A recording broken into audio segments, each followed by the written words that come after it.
going on, everybody?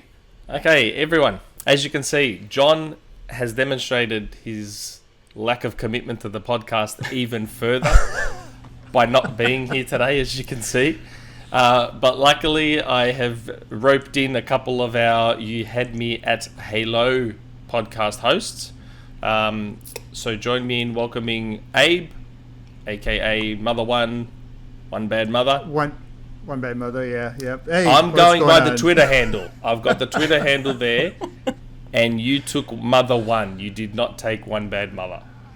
You know, I feel like at one point in time, I probably was the one that took One Bad Mother and then forgot about it. And then when I went to go sign up again, it was taken. So I don't know what happened. And I just reversed it. So I put no thought into that. It makes no sense.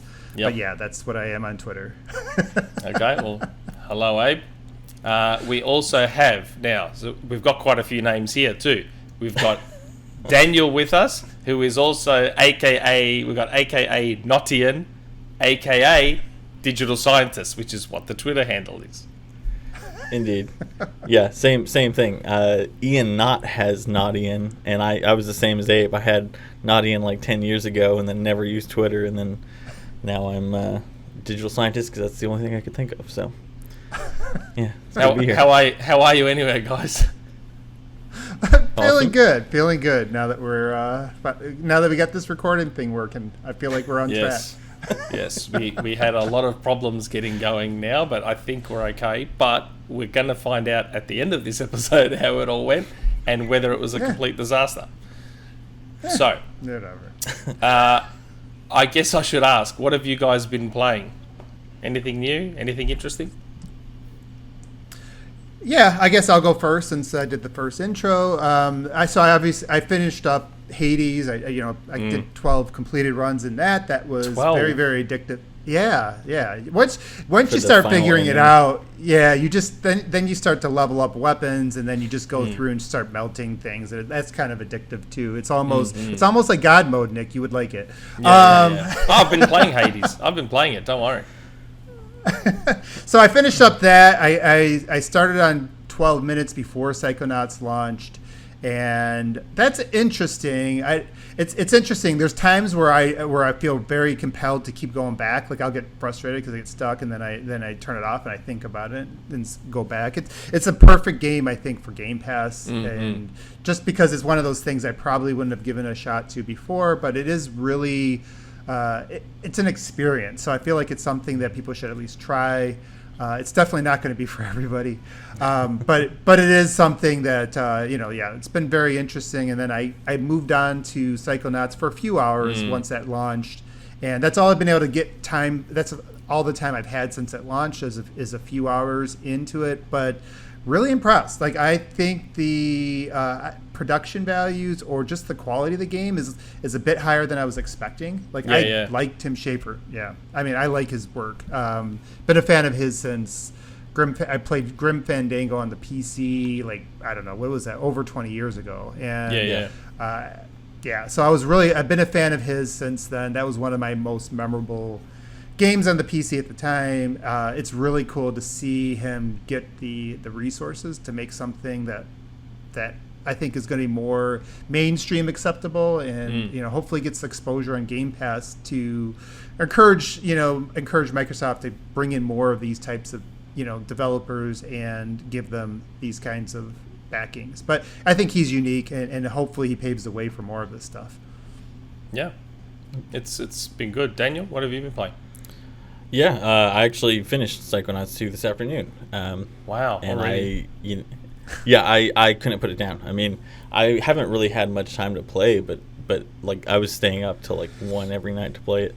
And I think it was 16 hours, and I didn't even do all the side missions or get all the collectibles by any means. So it's one of those games that I look forward to going back to. But that was kind of like Abe. I've followed Tim Schafer for 22 years, and I think Grim Fandango was my first game with him, and then Psychonauts came out right as I was finishing high school, going into college, and it was mind melding. Like it was such an incredible experience. And this one, 16 years later, tons of resources. Additionally, like Abe was saying, and it shows. It is such a well-crafted game that, everything. The sound design is incredible. The story. I mean, the writing. Abe, I'm sure you found there were. Yeah. My wife watched me play, and there were times when the timing of quotes and whatnot was so perfect. It was just having us laughing the whole time.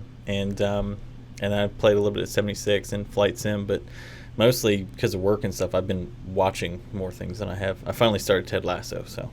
Oh, what an amazing show. It's so good. Oh, dude. My wife and I we started last Saturday, and we were done. We were caught up by the Sunday afternoon. The latest episode is one of the best. Agreed. So good. Totally agreed. And it's a rare show that I know this isn't about what we've been playing, but it's a rare show that has a twist that I didn't see coming. So that was nice. Yeah. With the texting, the banter. Yes. Yeah. Oh, because we thought that the anonymous texter was right. Probably, Yeah. And then we saw who it was, and we're like, what do you mean? It's just like, what? It was awesome. It's so good. It's such a great show, and yeah. I love every time I watch it. I just love hearing him say Jamie Tot. Every time I hear his name spoken, I absolutely love it. I'm not a baby. Yeah, it's clever too. It's a show that should be able to rope in Americans and the Brits, because it's an American show, Jason Sudeikis, but it's all set in England around the Premier League. So it should be able to cast such a wide net because of it. I reckon it's so smart. But anyway. Yeah, my wife doesn't watch football or care about football at all. No. Like, babe, just trust me. It's awesome. So, magic show. Best show on TV right now. Agreed. And then I started watching Physical because of you. And yes, Physical is good too. I stayed up till 1 o'clock last night getting through episode 4 because I'm like, this show is so damn stressful. Yeah, it's dark. But I will say though, the ending's a little bit disappointing. Oh, that's a bummer. It's a little bit disappointing. But that's a little other TV tangent. I never thought that would happen without John on, but there you go. I've been playing, continuing to do runs in Hades. I think I've only beat it once or twice, maybe only once, because Hades is quite hard. And I started Psychonauts 2 like everyone else. I never played the original. I got it via backwards compatibility, jumped in and played it for 20 minutes, half an hour, and it just didn't quite grab me, the original, maybe because I'm playing it so far after the fact. There's some mechanics that haven't aged well. But jumped into the second one and it's great. I'm actually surprised how much I'm enjoying it. It's a really, really good game. It's the sort of game Xbox hasn't had for a while. I know it's multi-plat, don't get me wrong, but it's the sort of game that Xbox hasn't had. It's good. As far as Tim Schafer games go, correct me if I'm wrong, Full Throttle? Yep. Yeah. Full Throttle. Okay, so that was my first Tim Schafer game. Full Throttle. And I don't think I played another one of his till Psychonauts. Oh, no, Iron Brigade. Iron Brigade on 360. Which I think is called something else in the US. No, I think it's Iron Brigade. It's got two different names in different regions. I remember there was a whole naming controversy with that game. But I just can't remember what the second name is. Now, there's something else I've been playing. I'm reviewing it. And I don't think I'm allowed to mention the game. I don't know the embargo details or anything like that. So I don't think I can talk about the game that I'm reviewing. But it's really, really good. And I'm looking forward to it releasing and being able to talk about it more. It's a good game. Very, very pretty game. Can you specify on whether it's an exclusive? I don't know. It is. it is, but yeah, it's good. I'm enjoying it. Aside from that, the usual Rocket League. Fortnite, I'm building my way towards getting the black outfit Superman, evil Superman from Snyder's. Isn't he at the end of Snyder's all in black and he's got the evil eyes and stuff? He was all there's variants of that in the comics, but yeah, like that's probably what most people recognize it from.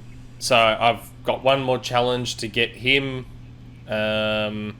And my 5-year-old son is now full-blown into Rocket League, which is great. And yeah, like we're playing matches together. And considering that he's playing on Switch, which is like a serious handicap for something like Rocket League, he is surprisingly good for a 5-year-old child playing on Switch. So I legitimately want to get him a Series S just so he can be playing the game properly and he's not so heavily handicapped. But awesome. That's everything I've been playing. So I guess we'll move on. Gamescom happened, and it was interesting. It was an event. Yeah, it was, wasn't it? It was weird. Like Xbox had their thing, which was, I don't know. I mean, I got up at 3 a.m. to live stream that with Jesse, and undecided on whether that was worth it or not. Right now, Daniel and Abe can't see, but I have shown them anyway. Our background template is of the gorgeous Forza Horizon controller. It's beautiful. I have seen some people online saying they don't like it, which I find staggering. That's because they have bad eyesight? That is one of the most gorgeous controllers I have ever seen in my life. And that is why it is our background today. Forza Horizon 5 does continue to look amazing. But as to that Xbox event, I mean, look, opening night live wasn't anything spectacular. Like, it was okay. I would argue it was probably better than the Xbox Gamescom thing. And I just wonder if maybe what Microsoft should have done was put their Gamescom thing after opening night live. I think so. And market it as the extended showcase like they did for E3. Because the format was almost one-to-one, just like the extended showcase, was it not? Yeah. It was very... Even with the host. Yeah. Yes, that's right. Yeah. And I think that would have saved them a lot of some of the grief they got. Because at first, when I start hearing a lot of negativity about shows, I'm like, oh, I just don't watch it. It wasn't like, to me, it wasn't. It didn't really move the needle either way, right? Like it wasn't it wasn't like people went into expecting the greatest thing in the world, and they did kind of temper those expectations. At the same time, though, there still was Halo sitting out there, and there still was questions about like the date and things like that, because that could have still fit into even their tempered expectations. That still could have fit into their show, and because of that, they had a lot of media. They had a lot of big sites streaming it just in case, or just thinking that something was going to drop there. And I think they got some backlash because of that. Because I even heard Grubb say, he says, it's kind of like wasting our time because we have to make sure, because what if that happens and, we're not covering it. So when I heard it from that standpoint, I think it just, for Microsoft, I think they've gotten a lot better at, I think they have good hosts. I think Paris is doing a really good job since they brought him in. Yep. Yeah, I think they've really changed that. Obviously, they have a lot more content going forward to spread out and still do these things. It really is just still setting those expectations. And even though they tried a day before, I still understand the criticism that people went in thinking there still could have been something bigger. And if they would have done it after Keeley's thing, people would have known the Halo thing's out of the way. At that point, they would have known, okay, this is a bunch of overage. This is stuff that didn't, make the big thing. And then, you do your trebuchet, whatever that is, thing. It's like one of those things, and it's like, I think there's a better understanding. I think there would have been a better understanding, reaction. Even though I still think they should have shortened it, though. They don't need to go an hour. 90 minutes is an E3 to me. I was about to say, and that's the thing. There was a lot of sort of mixed signals there. Like, they were putting it before opening night live. They made it 90 minutes, which makes it sound like it's chock full of stuff. Right. But then they were telling journalists to make sure they watch opening night live. Like, it was weird the way they did it. Like, had they put it after opening night live, all of a sudden, I reckon even the Forza thing would have had more impact. Like, because, I mean, let's be honest, at this point, everyone knows Forza's going to be amazing. But if they had done the Xbox thing after opening night live and then it ends with Forza, they're like, oh, wow, despite this being the thing after opening night live, they still put Forza in it. Like, oh, wow, well, that's pretty good, yada, yada, yada. And look at the controller and da-da-da-da-da. But it was just... Like you said, they've gotten better. They've gotten better at understanding what to hype, what not to hype. But I still feel like they've got a ways to go in terms of really understanding what should go where and how they should present certain things. And they're getting better. I think they're getting better. The thing is, though, and that's the other interesting thing about it, because you had the shadow of Halo sitting over that entire show. It's like, maybe you had more eyes, but even though you had the eyes there, I feel like they were distracted. So when you had some neat little Humble Bundle games in there that are coming to Game Pass, that was cool. Yeah, they were cool. There's some cool games in there. You had, Flight Sim had its, racing mode, and there's some DLC that's worthwhile, and Forza looked amazing. It still felt like everybody was like, all right, get through this, tell me Halo. Get through this, and I feel like, and then that didn't show up, and then, it just, I think it subtracts from that stuff. So if you don't have that type of thing hovering over the show and you have it a little bit more packed in, condensed, it allows those things to stand out more. And I feel like after the show, people couldn't even remember. It's like, there was some games there, like Humble Bundle. Right. I was listening to like all these podcasts, and most of them were like forgetting most of the things that were there. And that happens. I think our attention spans aren't... Gamers' attention spans are probably worse than the average human's attention span, and the average human's 100% attention span goldfish. Isn't very good. 100% goldfish. Go ahead, Daniel. Can I play devil's advocate here? So a couple things. Sure. So, for one, let's acknowledge the elephant in the room, because who wasn't there at Gamescom? Who hasn't even been there at E3? So at least we were getting a show. One, two. Gamescom has never been a even when Phil Harrison was running the European side of Xbox, like they still never had like a big. There was no big reveal. Even I don't know if you guys remember the E3 when they were in this little circle.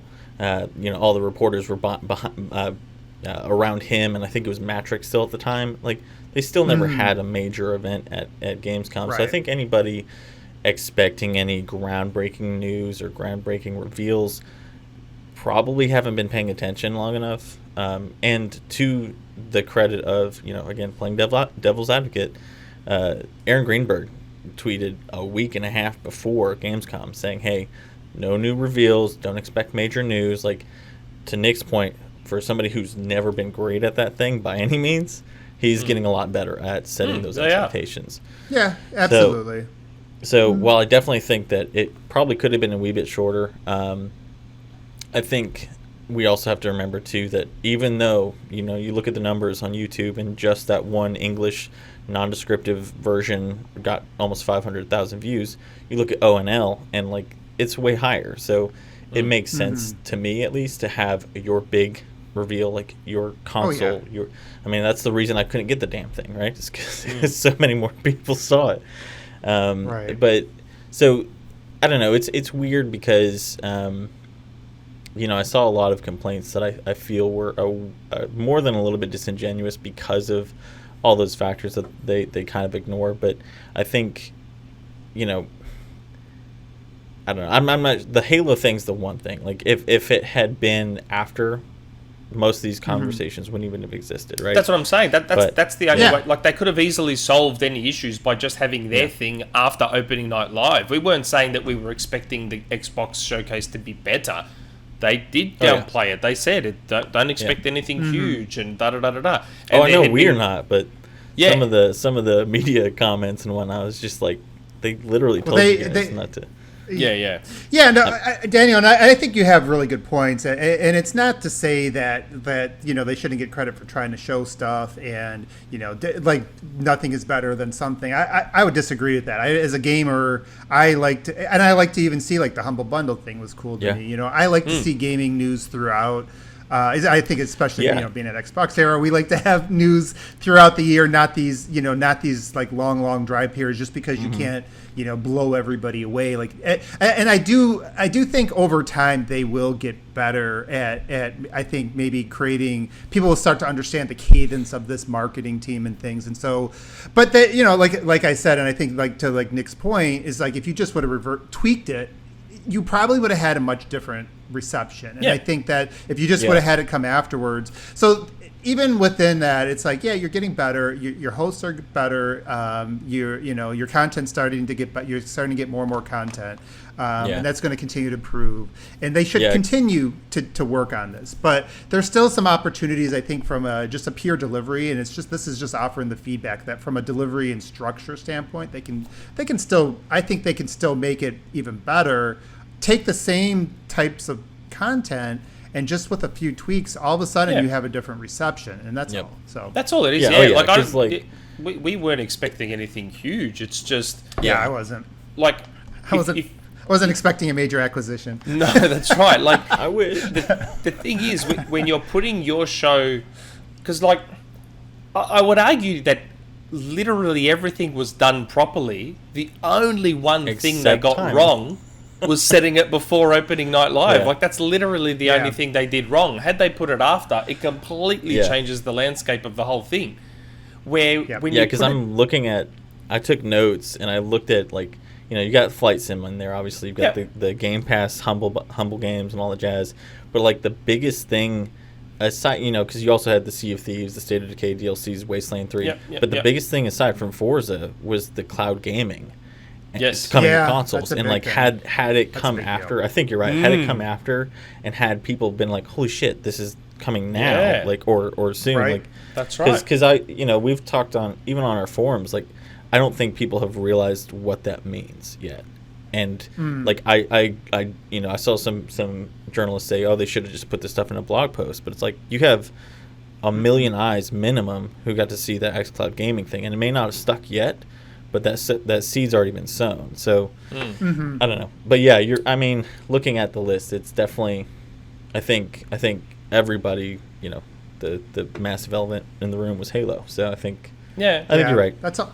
That's the hot topic of the day. Yeah, that's all they had to do. Just put it after, because like I said before, even Forza Horizon 5 would have had a bigger splash being after opening night live, because it would have been a case of, oh wow, they even saved Forza for this thing. Wow, that's. And all of a sudden it has more impact. And so would the xCloud thing. It would have had a bit more, I don't know. Impact. I'm sure they'll get better. Now, while we're talking about things that came out of Gamescom, we may as well, because I actually don't have it down on the notes, so I'm glad you brought it up. The xCloud app on Xbox consoles. I'd argue it's something that most of us have expected will come at some point. For me personally, ZDocs has been talking about it since XboxEra was a thing. For me personally, I would argue it's a year late. And the only reason, and I know I'm not saying they couldn't have, obviously there's a reason they couldn't get it out earlier, because part of something I had said a while back when I was the lone soldier saying that Halo Infinite should ditch Xbox One, a piece of my arsenal was just get the xCloud app on Xbox One and let them play Halo Infinite that way. I would argue it would probably be a better experience, because they'd be able to get it at 1080-60 on via the xCloud app, but it ain't going to be 1080-60 natively on Xbox One. So I would even argue it could have been a better experience via that app, and it would have allowed them. I don't know. I think this app is brilliant. I think it's a great retention tool. It's a game changer long term. It obviously extends the life of the Xbox One console well beyond what the PlayStation 4 is going to experience. Okay, I don't know if this will be controversial. I'm sure you guys will let me know. Does this app potentially, I'm not going to try and say something stupid here. Does this app potentially cause an issue for the Series S? Like, No. How No. would that? well, like, so the Series S's goal is to give a cheap entry point into next-gen gaming. Okay. And give people a taste of next gen in a cheap, console. But if you had the xCloud app for Xbox One back in November last year, you wouldn't have needed the Series S because people could have just bought a 1S and had the xCloud app to play next gen versions. So let's. I understand it's not a native experience. I get that. Yeah. Yeah. But I don't know. To me, it kind of think- puts the Series S in a weird spot a little bit. I think there's going to be a lot less cannibalization than you think. I mean, the Xbox One user base was super tiny because of tons of reasons, right? And most of them were, arguably of Microsoft's own doing. But with this generation, Super tiny. 50 million's nothing to sneeze at. It still puts it oh, up absolutely there. not. It's better than the GameCube, definitely. Yeah, but and Yeah, the original Xbox. but it's and the original Xbox, but it's nowhere near what the 360 did. No. But I think gaming's increasing, right? I don't think as somebody who has a Series S, I don't think I would give up the latency reduction that I get. I wouldn't give up the HDR. I mean, there's so many native experiences that you give up to do the xCloud. I think it's definitely going to be an option as some of these nations, including places like where I live, where there's a lot of, the COVID impact is still being felt, in terms of economics. And I think that it's wise because let's think about it too. Like the Series S target, it's not the hardcore, right? The hardcore are the people who are going to buy the console, who are still refreshing Twitter every time there's a notification saying, hey, we've got a new, Amazon has them in stock, Walmart has them in stock. That's not the target for Series S. And so I don't think you're going to be, this gives the ability for people who haven't been able to get a Series X or a Series S, and people who may not be able to afford that, to still be able to experience those experiences without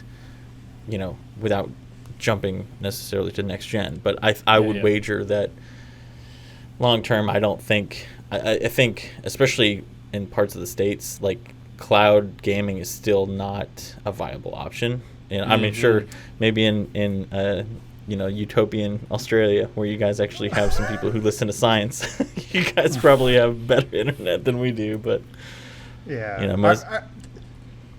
that's a good point, Daniel. I think talking about the apps. I'm sure honestly, if the Series S fell off the face of the earth because people started streaming, I think the guys at Microsoft would probably cheer, to be honest with you. Really, all this is I think they wanted to create a bunch of lanes to kind of cover their bases. And at this point, it doesn't really matter which basis ends up being the one that most. It's like this is a bunch of lanes onto the freeway. We don't care which lane you come on, and whether it's the PC, the Series S, X, or mobile, streaming. Yep. They and I think in an ideal world, that's where you want people. You really do want them to eventually catch on to streaming. But it's not, in a lot of the world, it's not ready right now. I would say even here, like I've tested out it and I'm very bullish on the future of it once a lot of this infrastructure does build out in the next few years. And that's really what this is. This is kind of like the beginning of that.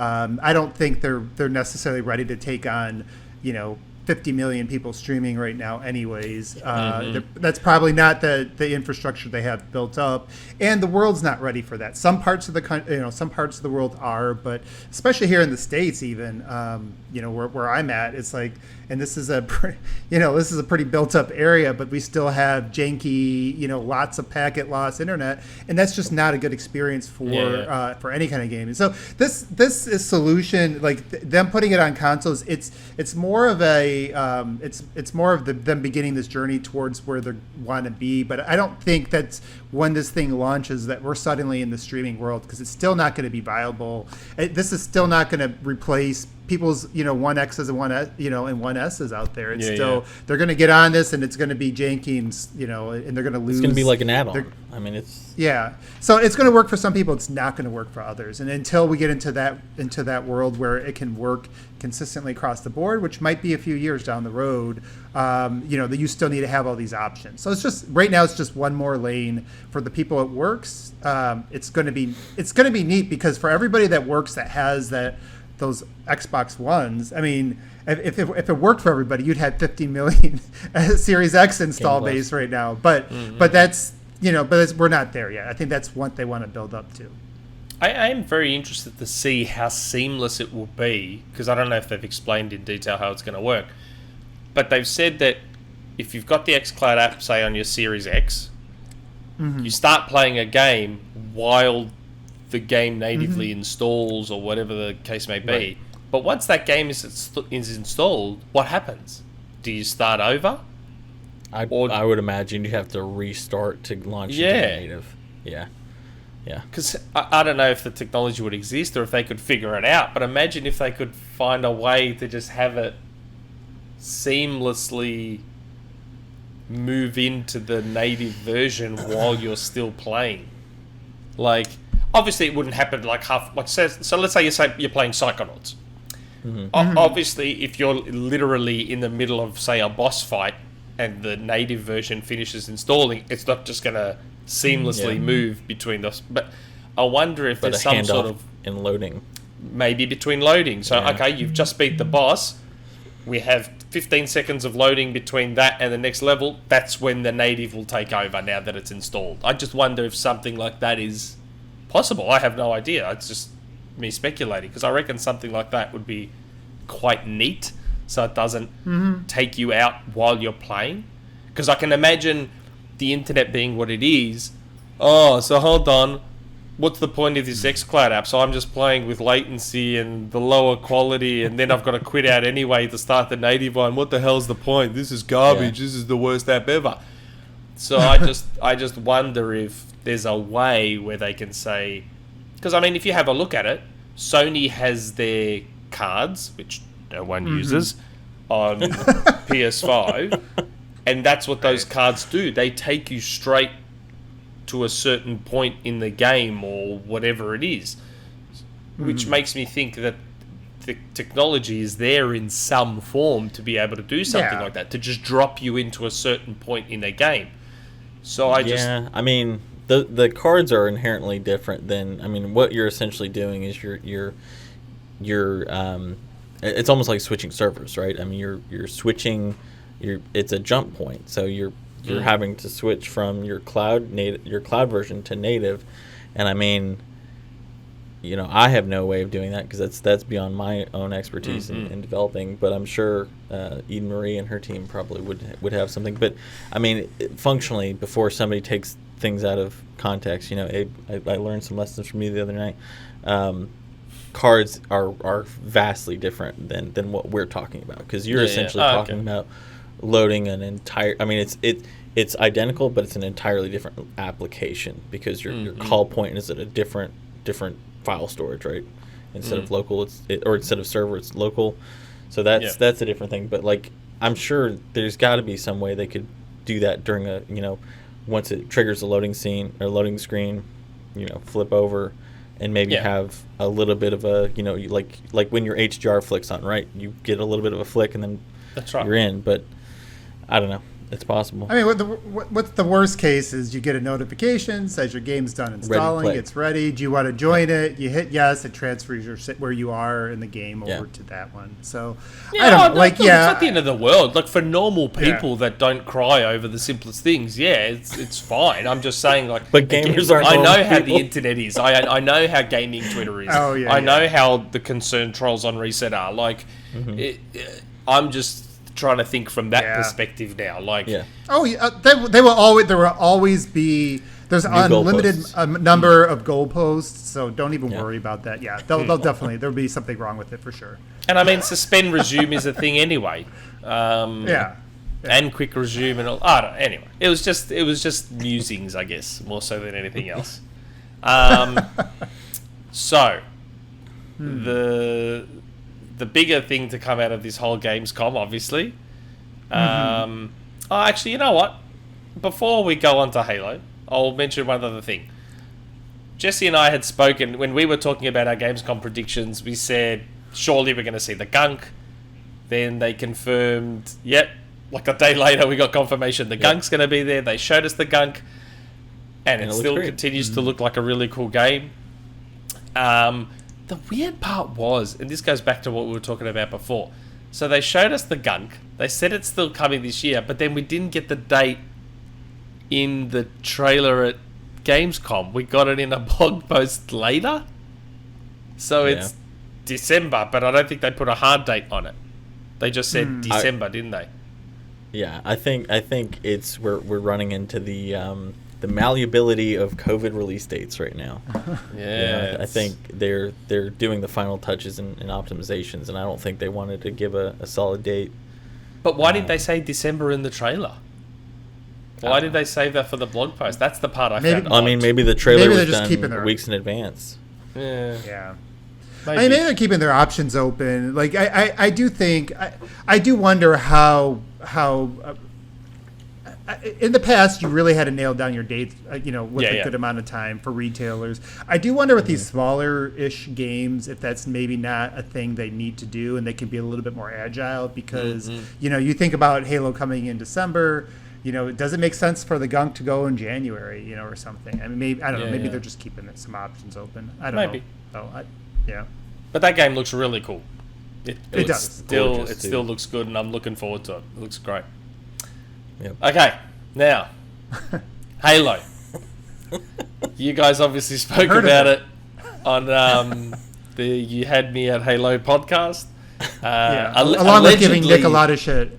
Allegedly, I was also spoken about on this podcast. I was tagged in Discord, and a mate of mine said, they're giving you shit on the You Had Me at Halo podcast. I was in the middle of a work day, so I wasn't watching at the time, but I did quickly switch over just to see what was being spoken about, and I think I missed it. So obviously, what was shown of Halo wasn't, I think, what a lot of people were expecting. What we did see, obviously, was, I know it had been rumoured, like Tom Warren in the Discord had kind of alluded to a controller. It's funny, after the Gamescom stream that Jesse and I did, I was talking to him about controllers because we love the Forza controller, and I said to him, you know what Microsoft should do? They should do a Halo Elite controller. And then a day later, we were shown a Halo Elite controller. Now, the part I find interesting, so a lot of people aren't going to remember this. There's an old episode of the XboxEra podcast where John, I think, hints at or alludes to or predicts or whatever that they were going to do a Halo Xbox because we all thought Halo was obviously coming out last year and the Series X was coming out at the same time. And I remember I said to him, well, they've always done limited edition Halo consoles. The only two Halo games, as in, I guess, mainline Halo games that didn't get limited edition consoles were Halo 2 and ODST. Both got special edition controllers, but they didn't get consoles. That's hold on, what was that? Wasn't that Halo 4? That's this one came with ODST. Oh, that's okay. This is the ODST one. Are you sure? This is the Halo 4. Yeah, this is the Halo 4 one. Oh, yeah, that's right. Oh, because that's a different looking ODST one to the one that we got in Australia.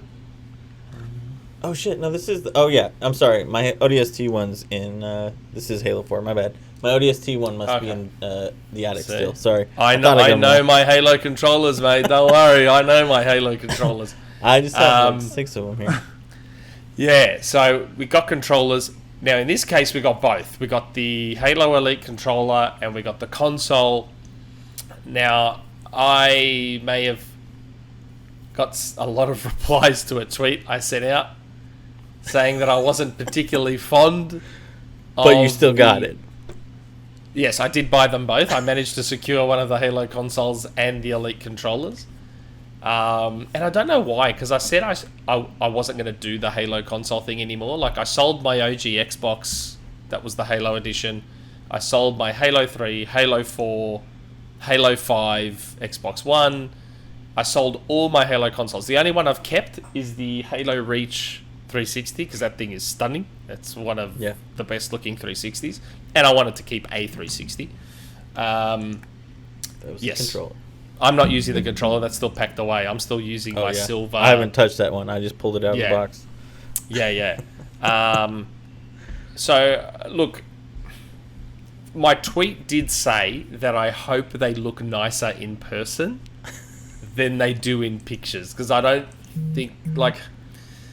I will say I did watch the trailer for the console, and it looks a little bit nicer in that trailer. But, like... part of the Series X, right? It's an oblong. It's just a plain black rectangle. Like, I find it weird. Like, that design, I don't know. Like, when I look at it, again, as a former graphic designer, I look at that design and I think the Series X is minimal, right? It's a minimal console. It's a minimalist, monolithic thing. Yeah. So to me, if you're going to make a limited edition Series X, you have two options. Be super minimal and keep in line with the existing design, or go all out and absolutely go crazy with it and cover it in stuff. You got to do one or the other. This feels like that weird in between. So the top half is the Starry Night. It's space. And then the bottom half is this random Forerunner stuff. Like if I was redesigning that console now, I would make the entire thing the space, the Starry Night, the entire thing, top to bottom. And then I'd have a Halo ring somewhere in the distance that you can see. I'd still have the gold power button, because that looks great. That's the one thing I think looks great, the gold power button. But the whole thing would just be the Starry Night with the Halo ring in the distance, and maybe along the bottom, some of the trees and the little those Forerunner things that shoot the lasers into the sky or whatever. You maybe have some of those along the bottom shooting the lasers into the sky. Like, that's it. It would be really nice and minimal. Where it's this weird in between, where they were going to do the Forerunner stuff all over it, but then they're like, oh no, we'll only do it halfway and then we'll do the rest as space. It's just, I don't know. It's an odd design to me. I hope it looks better in person. But I'm guessing my opinion on this is very much in the minority. I don't know. What did you think, Daniel? I liked it. I mean, I think I like little touches, like, you know, the blue, you know, instead of the green grill like we have. That's nice. It's blue. I'm looking at it right now. I actually think the controller looks better than the Elite. It does, very much so. Very much so. But I see what Nick's saying. Like, you know, I have the Halo 4 console, and Nick, if you remember that one, like, yes, I do. Talking about going all out, that is going all out. That's right. It is just transparent. You've got the Forerunner etchings and the almost neon blue. All the veins through it. Yep. Yeah. So, like, looking at it now and then thinking about, and I also have the Reach console. Which is super minimal. It's perfect. Yeah, gorgeous. So, and those are the two dichotomies, right? You've got the Reach, which is minimal but perfect. You've got the 4. This almost feels a little bit like Halo 5's console in that I definitely like it. Like, it's better than the OG Halo, where it was just green and transparent. That was it, you know? Oh, see, I like that. I thought that it reminded me of the Nintendo 64 when they used to do I liked it too. Like, that's one of the reasons I'm a sucker for that Forza controller, because it's transparent too, or like the Phantom Dust and all that, or the Phantom. Whereas the Halo 3 360 was kind of ugly. Yes, absolutely. Yeah. Yes, that was gross. The gross green and with the orange, those weird shiny orange bits on it. Oh, it's just gross. The only reason I recommended it to my friends was because it had the Falcon chipset. So that was the first one that was starting to mitigate the red ring. Yeah, exactly. Yeah. Mm-hmm. So I see what you're saying. I mean, I think I don't think it's I definitely don't think it's the worst Halo console, but I don't think it's the best either. No, it's not the worst. The Halo 3 one is worse. Absolutely.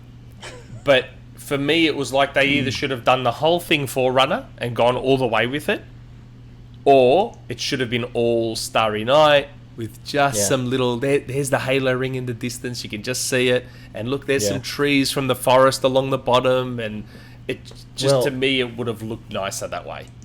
Yeah, and I've got the Gears 5 1X where they did the laser I had that etching. Too. Yeah, it's incredible, and so I just wish there was a little bit more dimensionality to this. Like, yes, but see, you just gave the perfect example. I had the Gears 1X as well. I just sold it to buy a Series X, obviously. But that's the same thing. The 1X was a minimalist design, but the Gears console was all out. There was cracks all over it, and there was scratches, and there was holes in it, and the slight transparency for to make it look like ice. Yes, yeah, that's right. Yeah. But then all the other 1Xs were super minimal, just a gradient or just the whatever. When you've got a minimalist design to your device, if you're gonna jazz it up, you either keep it minimal in line with the design of the device, or you go all out and go nuts with it.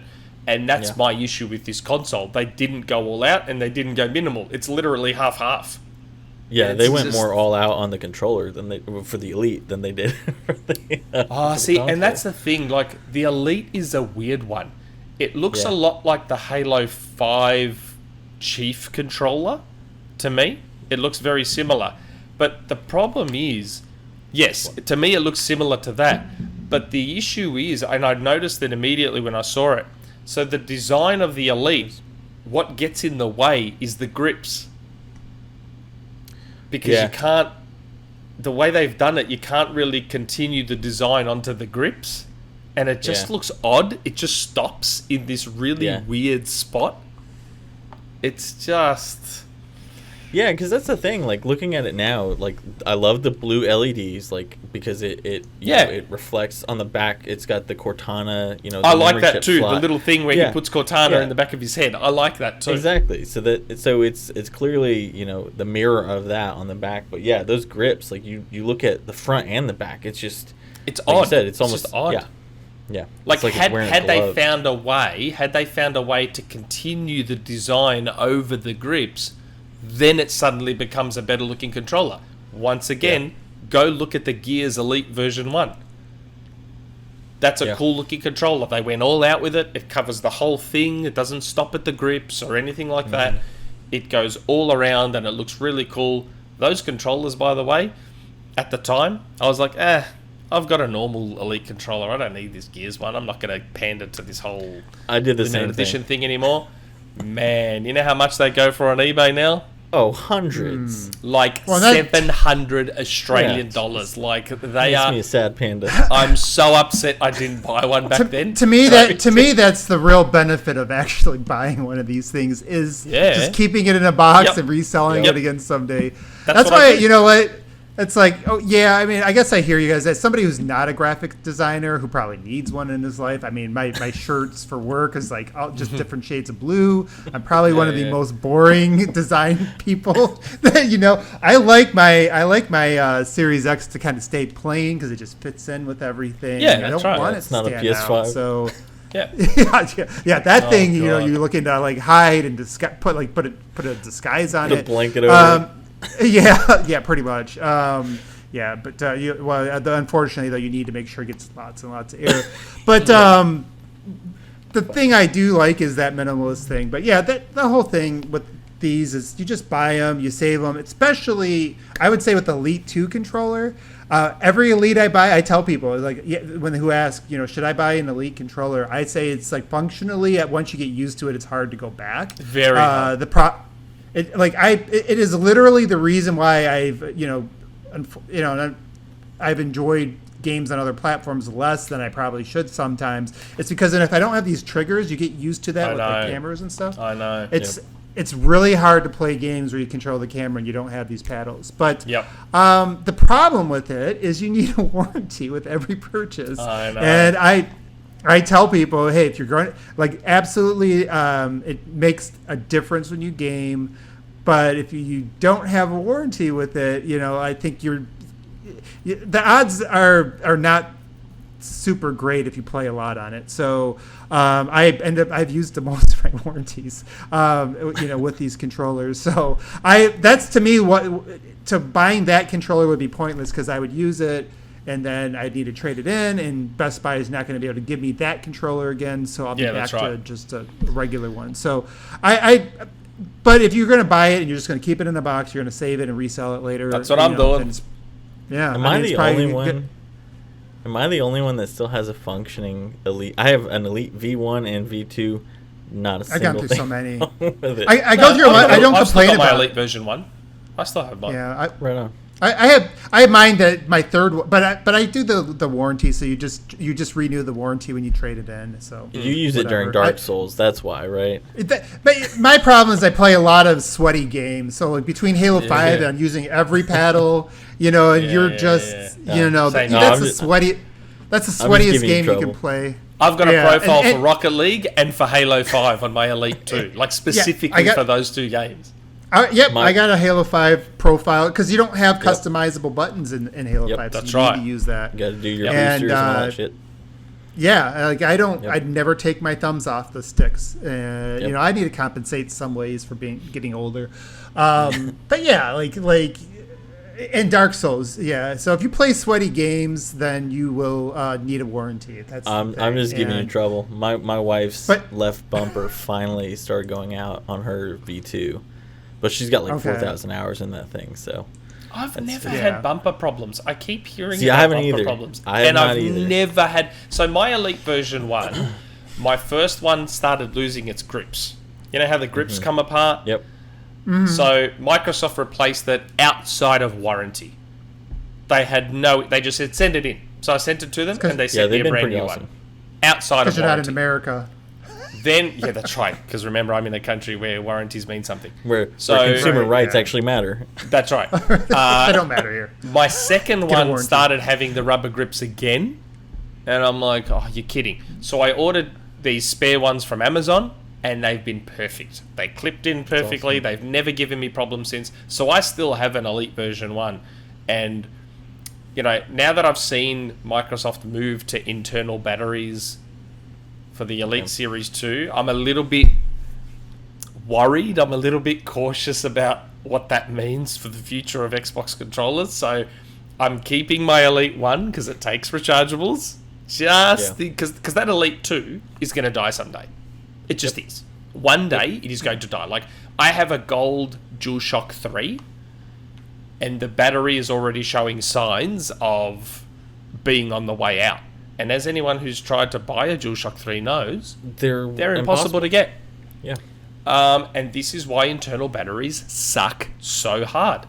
Because if you're the sort of person that only keeps a console for that generation, gets rid of it, blah, blah, blah, blah, blah, okay, fine, whatever. I mean, it still means you have to wire your wireless controller when the battery dies, but whatever. But if you're the sort of person that, keeps your stuff long-term, internal batteries absolutely suck. I can't play the PS3 without being tethered now. I have to That's right. It's just 10 feet in front. It's just ridiculous. And then you get people that come along and are like, oh, but just go buy one off eBay and take the controller apart and put it in yourself. It's like, but I shouldn't have to do that. That's the whole point. Yeah. I have a Tomb Raider limited edition 360 controller that's still sealed up. I can use that in 20 years' time. As long as I still have a functioning 360, I can use that Tomb Raider controller. Yep. Same with all these Xbox One controllers, because Microsoft has now basically said, your controllers are going to work going forward. Yep. So it's great that they have external batteries because I can theoretically use them forever. That Elite 2, as much as I love that controller, it's going to die someday. And I'm going to have to get rid of it. And same with this Halo one. That's why I'm like, there's no point keeping this Halo one. I'll hold on to it for a few years, sell it for $700-800 in a few years' time and make some money on it. Now the console I'm undecided on. My brother has ordered one as well. If you don't keep it, you can give it to me. Because I can't. No. If I'm not keeping that console, I'm going to sell it and make a lot of money on it. People have already sold their pre-orders for that thing. I know, for $1,200 on eBay. So, look, in the end, you can even sell a normal Series X for a lot of money because they're so rare. So I'm waiting to see my brother's one. If I like how it looks in person, I will keep mine and sell my regular Series X to pay for it. No harm, no foul. If I don't like how it looks, I'm going to flip it and make some money on it. But we'll see how it goes. We'll find out in, I don't know. Speaking of finding out the date when that date comes out, December 8th. And I find it funny. The controller and the console are coming out on the anniversary, which was the date we all thought this game would come out originally. I was on your podcast saying, except Jesse, there's no world where this doesn't come out November 15th, right? And we were all like, yeah, for sure, it's coming out November 15th. Yeah, that was like the easiest question of all the predictions, right? We all except Jesse, December who was like, it's coming out in September, I tell you. Yeah, no, I think maybe pre-COVID they may have been shooting for September, probably. Yeah. But post-COVID that was never going to happen. And post-Craig that was probably never going to happen. So December 8th. I didn't watch the You Had Me at Halo podcast to know what your thoughts were on December 8th. I assume you guys were fine with it, whatever. December 8th, great. I mean... Hey, Nick, if you turn it sideways, it makes an infinity symbol. It does. It does. Clever marketing. Halo Infinite, December 8th. Yeah, I mean, the biggest thing right now is that they give it the game the time to get it polished. And, you know, they're in their shutdown mode, which means they're not adding any new features. They're not adding any... You know, the game design is done, right? It's structured. Nothing's changing. To me, that, by the way, I do think that is like maybe one of the most overlooked things in terms of all the anxiety and panic, you know, for people concerned about how it's coming out. Obviously, it's coming in, and it's not like they have a lot of overage in terms of like time and stuff. Otherwise, it would have probably launched on November 15th. It's coming in, but would you say it's coming in at an increased temperature? Yeah. I mean, but the thing is, I mean, that's... Yeah, I mean, absolutely. But the thing is about that is we know they're not trying to change anything with the game last second. Like they're at least comfortable with when they set that date, they were comfortable with what the game played like, what it felt like, what the story was like, the structure. Because when they go in shutdown mode, that stuff doesn't get to change. It's all about bug fixing and optimization at this point. So they're going to spend the next few months with that. And so knowing that, yeah, absolutely give your developers even if you think you might be able to make November 15th, give them everything you think you can give them up until and still make. Obviously, they're not going to go beyond the holidays, right? So I think this is probably as late as they can go and still be there in time for Christmas, and that is like the one thing. Like I understand people, you know, being upset. I have friends that are upset about the lack of co-op, the lack of Forge, things like that. But the one thing that Halo cannot be is a buggy or glitchy mess. You know, that's the one thing Microsoft can't afford. I think they can afford a game that some of the features come later. But to me, that's the thing they're focusing on with that date. But what if it still is? Like, to me, and I know what I'm going to say now isn't going to make a lot of people happy, but December 8th to me sounds like we wanted to delay it further, but we were told no. That's what December 8th sounds like to me. Well, have you read the recent blog posts from, I think it was Thursday? No. Because in their stating basically, you know, like any fears that people, I think, may have had in regards to, you know, those elements should be, you know, assuaged by the article. Because like Abe was saying, I mean, at this point you're just giving QA more time to test, you're giving them more time to fix those bugs. And I think more than, you know, I've heard that a lot, Nick. I mean, Jesse said the same thing, like delaying it as far as they could without delaying it into next year. But how much of that also is their relationship with EA and Battlefield, right? And this gives them an additional 3 weeks. Like this, you know, to say that this game's coming in hot, like if you think any game isn't coming in hot during COVID, I think you're living in a different world. But with the additional 3 weeks that we'd get from moving it from the 15th to the 8th, I don't know. I think that people who are still worried about that aspect should go read that blog, because Staten's not the type of guy who just blows smoke up people's asses. He was pretty upfront about how much. But I'm going to split the difference here, but I'll let Nick go. But then I go back to my point that I made with John and that I've made everywhere. Release the multiplayer separately. Release the multiplayer on the 15th, so you can still say that Halo came out on the 15th. And again, we know the multiplayer is good. There's zero doubt about it. The XP thing, I don't even care. Whatever. Like, who gives a rat's? Like, seriously, like, I complain about a lot, but even I wouldn't complain about like XP for a battle pass. Like, who cares? Whatever. It's like people have already been blowing that up without even reading the addendums from the developers. Like, it's such another like pointless concern point. That I don't care. I just want to play SWAT. I don't care about the XP thing. By the way, Abe, did you still want to challenge me in SWAT? Did you see the episode where John made the mistake of taking me on in SWAT? That's right. I with the over 2,000 hours I played in Halo, I'll be totally candid. I haven't played a lot of SWAT, so I definitely would need a little warm up. I am good at headshots, but I don't play SWAT, so I don't know what the strategies are and that stuff. John's like you. John's put a lot of time into Halo, and he just assumed... You know what? Here's the thing: if I play you in SWAT, then you got to play me 1-on-1 with regular, and then we can. But I know I'm not good at regular. That's the difference. I bet you I beat you more in regular than you beat me in SWAT. That's because I know I'm not good at regular. I only play SWAT. But it was you two that said you needed to take me down a notch. It wasn't me. Well, I mean, I thought about it. It's like if we can go both ways, because that's like that's like your home turf. That's almost like I barely played SWAT. I probably put in, I don't know, like maybe a 1% of 1% of all the time I played in Halo 5 is on SWAT. It was you two that pulled out your gloves and slapped me in the face with them, so I don't have to do anything in regular Halo. You guys. Well, I would need to be allowed to beat you down in a regular mode at least. No, because I know I suck at that. I didn't challenge you at that. I didn't tell you that. That's I need Halo. To take you're not allowed to suck at that and be be. But so by the way, I do what go ahead.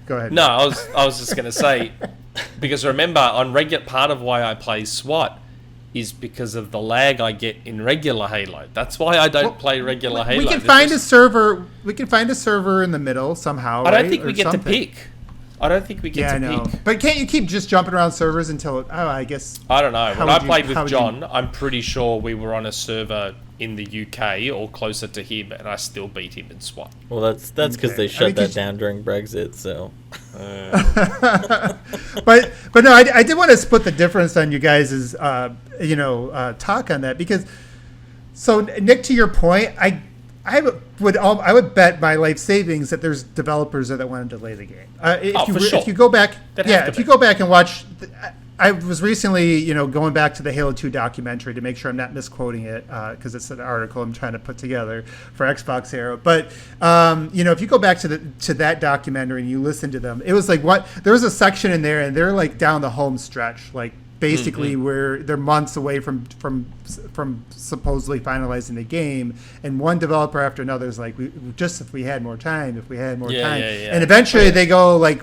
And then they're looking at the stuff they have to cut. They're cutting things off cutting things, and like a third of that game got cut. I don't know if people will understand that development process, but that is also not a thing that's unique to Bungie or Halo. It is a thing that happens at AAA development.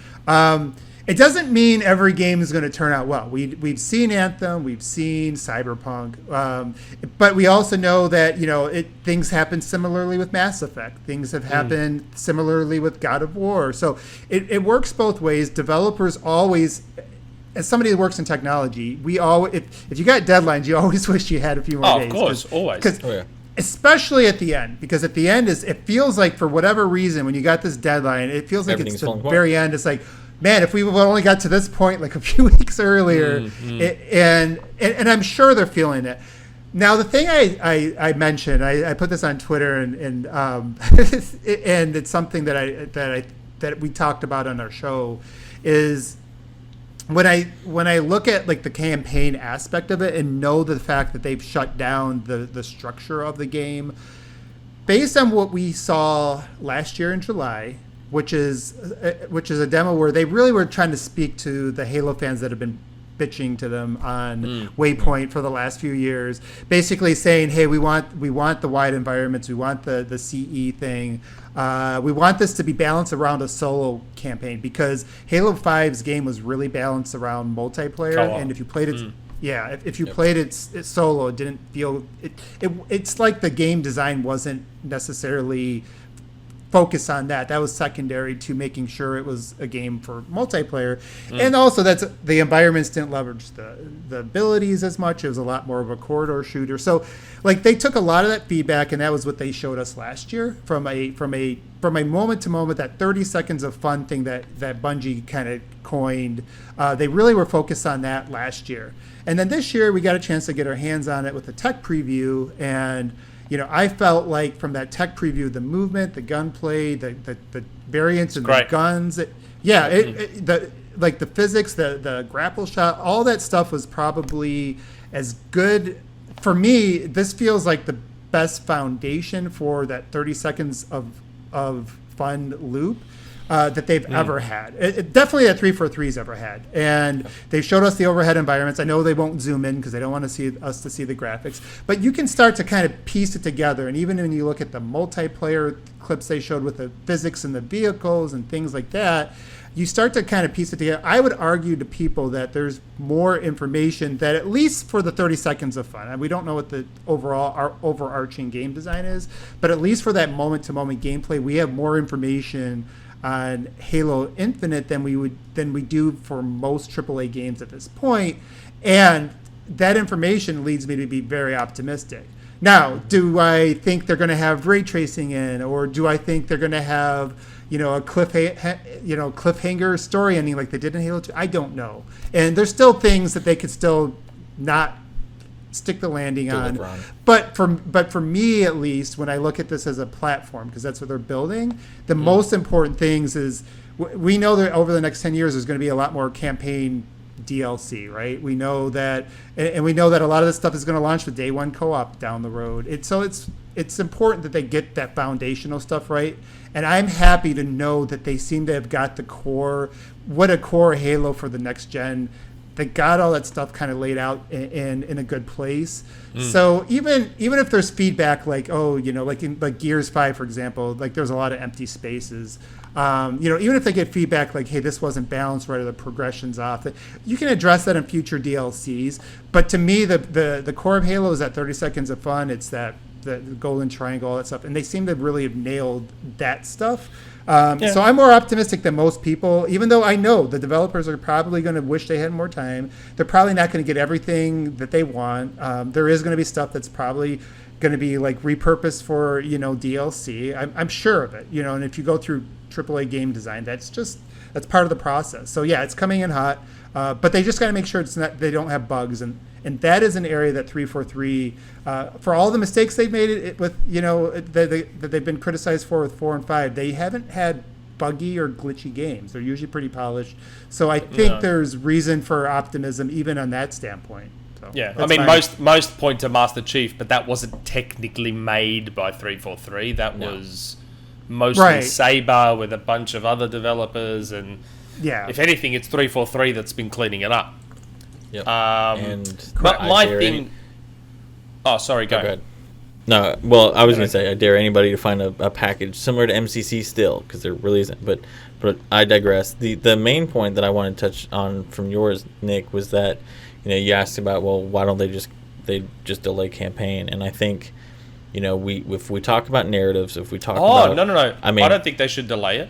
I don't think they should delay it, because it'll just cause too much of a shitstorm if they delay it. Yeah, I would say Halo, the subreddit for our Halo and Waypoint 6 months ago was a shit fest, and I imagine it would be far worse. No. I don't want them to delay the campaign. They can't. And like I said, I wouldn't be surprised if someone from upper management was like, no, you're not delaying this again. Yeah. Get it in the best possible shape you can as is. And then, Yep. and get it out there because we can't delay it again. My thing is, and that's fine, you might want to call it nostalgia, you might want to call it sentimentality, you might want to call whatever you want to call it. It's just sad to me that we're not getting anything on the 15th. That's all it is. It's just a bit sad to me that we're not, like, yes, we're getting the console and the controller, but the multiplayer is probably ready, if we're being honest, and it's definitely going to be ready by November 15th. Why not get the multiplayer? Because I wonder if I'll have the same argument with you two that I had with John. Like, in the end, right, no one's paying for the multiplayer. So even if you're buying Halo Infinite December 8th and you're getting the whole package of multiplayer and campaign, you haven't really paid for that multiplayer. You've only paid for the campaign. So why release them together? Like, put the multiplayer out on the 15th, so that way we can say Halo's back on the 20th anniversary. Halo's back. It comes out on the 15th because we also know. So not only do we know the multiplayer can be ready by the 15th, the most important thing we know is that the multiplayer is going to be amazing. Right. So first impressions last. Why not let the multiplayer get out there first? Set that good impression. Have the name Halo associated with good. Halo equals good. Because the multiplayer is out there and everyone loves it. Right? And if the multiplayer's out on the 15th, the campaign's out on the 8th, you've got almost an entire month of people just loving and adoring and enjoying the multiplayer before the campaign hits.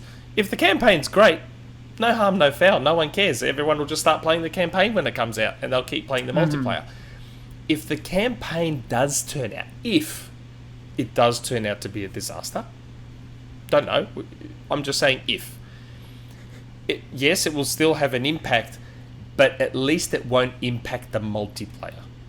Because everyone's already been playing it and enjoying the hell out of it, and they're not going to stop playing it just because the campaign sucks. If it all comes out together and the campaign sucks, it's going to affect the multiplayer. It may not affect it hugely, but it's going to affect it. There are going to be people that will play the campaign first, hate it, and then they won't even touch the multiplayer. But if you get the multiplayer out there early and everyone tries it and loves it because it's free to play and blah, blah, blah, they're not going to stop playing it just because the campaign sucks. They're going to keep playing that multiplayer because they've already been enjoying it for a month and they love it to death.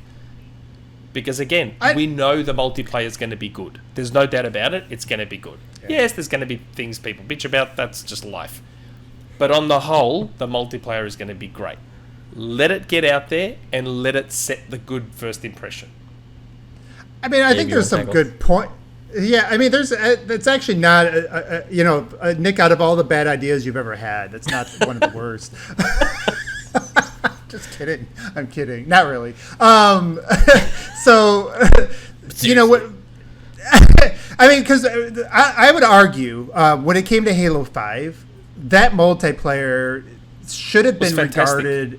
Yep. It should have been regarded as one of the best pieces of multiplayer that we've had on consoles, probably of all time. Honestly, never. Yeah, I mean, the balancing, everything was just. Especially if you're doing, 4v4, things like that. There's not really been a better arena shooter. I even loved Breakout. I thought Breakout was great. Yeah. I don't know why they got rid of it. I like the Warzone Firefight even. So I mean, it is, and especially from a competitive standpoint, it is. There's not very many that have that skill gap that are that balanced and fair. But unfortunately, it was torn down with the campaign. All the negativity around the campaign did bring that down. That's right. And it weighed down the multiplayer. So what Nick said has some validity from that standpoint. The one thing I would say, though, I think that which makes the situation different, and also a way maybe to kind of thread that needle, is you could still have a pretty substantial beta on the 15th. That is something they could do. Roll it out for the weekend. Have some big team battle. Throw out a few more maps and just like, hey, this is the weekend, and then you can pull it back and people are looking forward to that. I think you could still have that build up, that positive energy before it releases. And then the other thing I do think that something that gets consistently overlooked is the fact that this is a platform. And I know people, we talk like Mike on our you had me at Halo shows has been really anxious. He's never like that since that announcement came out that it's a 10-year game. But I would say that I think some of the things that it doesn't bother the kids these days. That's what they expect. Honestly, that's right. It's the reality of development too for a lot of these projects. So if you're going to release a game and you don't have content coming out for it, like that's too long. After they're like, what kind of game is this? Like that's the stuff they play. They look for updates and stuff, and that's just that is the nature of the business nowadays in AAA. But I think because it is a platform, and we've seen it with Destiny too, right? Like Destiny came out. It got lambasted in a lot of reviews, and then it had Taken King, and all of a sudden it's the greatest thing ever again.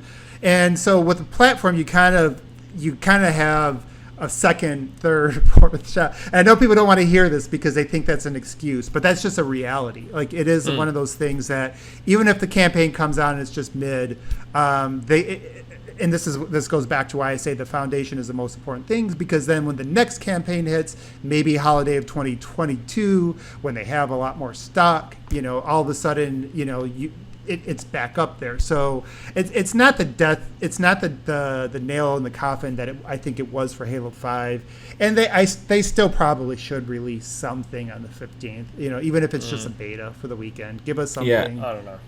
I was going to say, I think, we're presupposing that multiplayer would be ready by then because we still haven't even had the second tech preview.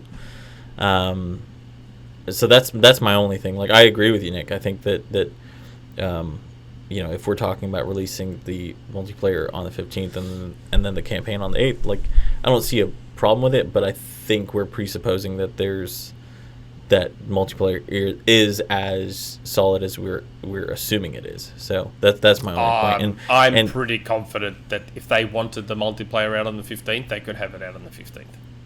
I mean, we'll see what the next tech preview does, I guess. That's the important thing. To me, this is just a case of people pandering to, like John said it last week. Like, for some weird reason, I just find it odd, right? So Xbox gamers, Xbox fans, whatever you want to call them, I'd say would consider themselves fairly open thinkers. Like, we think Game Pass is amazing, despite what a paradigm shift it is. We love Microsoft's no generations front. Like, we love how we can carry our stuff forward and backwards compatibility. And yet somehow... But we still criticize. Somehow those same open-minded Xbox gamers can't separate Halo for some reason. I find that odd. Like, because you have a lot of mics out there. Yeah, I don't know. I find it so, like, I'm one of the old guys, and yet I'm perfectly happy to separate Halo and let the Same here. And like, maybe it's my just purely 100% my selfish perspective, but I'm saying separate them because I care about Halo. Like, that's the reason. Like, I know that multiplayer is going to be amazing. I don't know the campaign's going to be amazing. I have no idea if it's going to be amazing. So don't tie them to each other just in case. Because like you said, Abe, that Halo 5 multiplayer suffered because of the way the campaign was viewed. I don't want the same thing to happen to the Infinite multiplayer because there's a 10-year plan for that. Here's the difference, though, too. With 5... it was one package, right? But you had to pay for that package. There may be an entire group of people who never even touched the campaign because they play the free-to-play.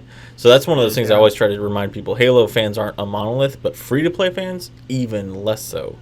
So I see what you're saying, Nick, but I just wonder if because the multiplayer is free-to-play, there's less inherent risk on that standpoint of, like, if... Let's pretend the campaign is bad. If it's bad, those people who don't buy the game anyway don't give a shit. They're just playing it for free, right? So that's a good point. I think. But no, because you're releasing them together. So by releasing them together, you're reinforcing that idea that no, this is one package. By releasing them separately, then you're taking away the risk because you're making it clear. The multiplayer is separate and it's free to play. The campaign's what you're paying for. I see your point. I'm just saying, like, I don't know. I don't know. Nick, I It's would just just less remind. risk.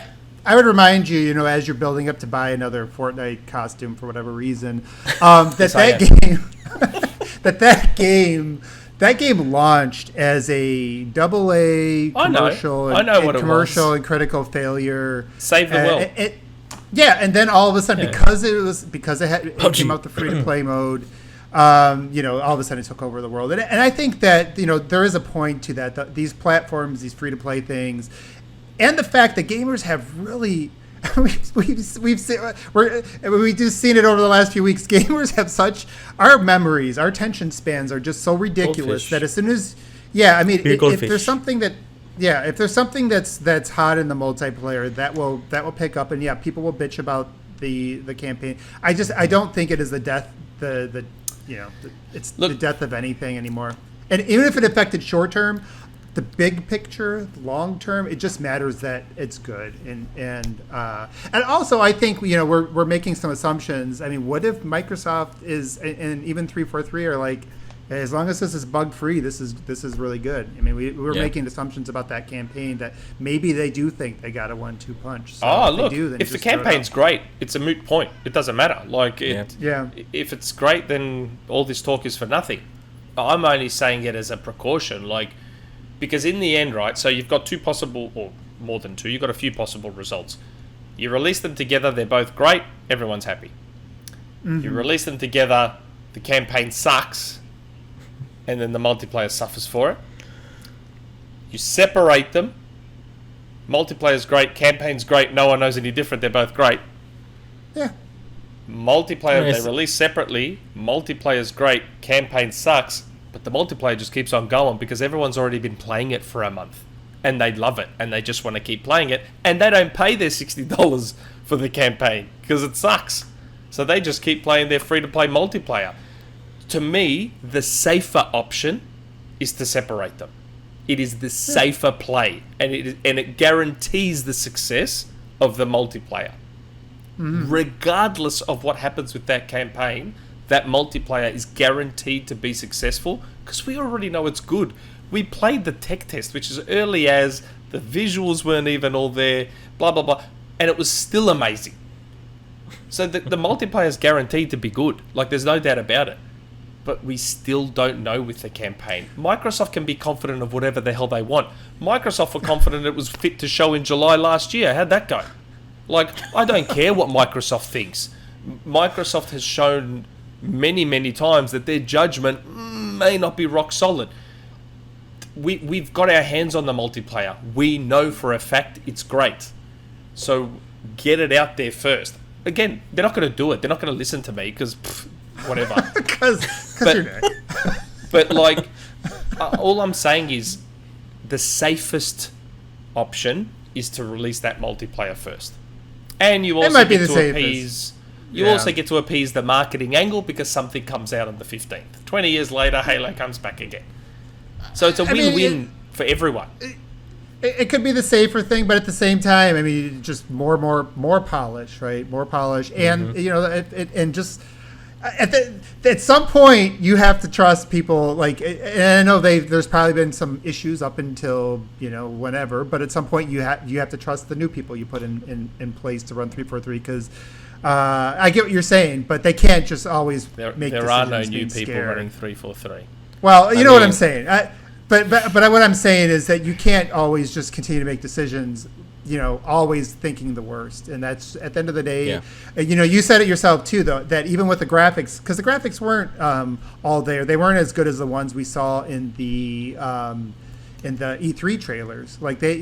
We got kind of like a stripped down version of that, and people weren't even really focused on it. They were focused on the gameplay, and I still think that's probably another reason why they're holding off, because they know that everything they review right now is all about graphics.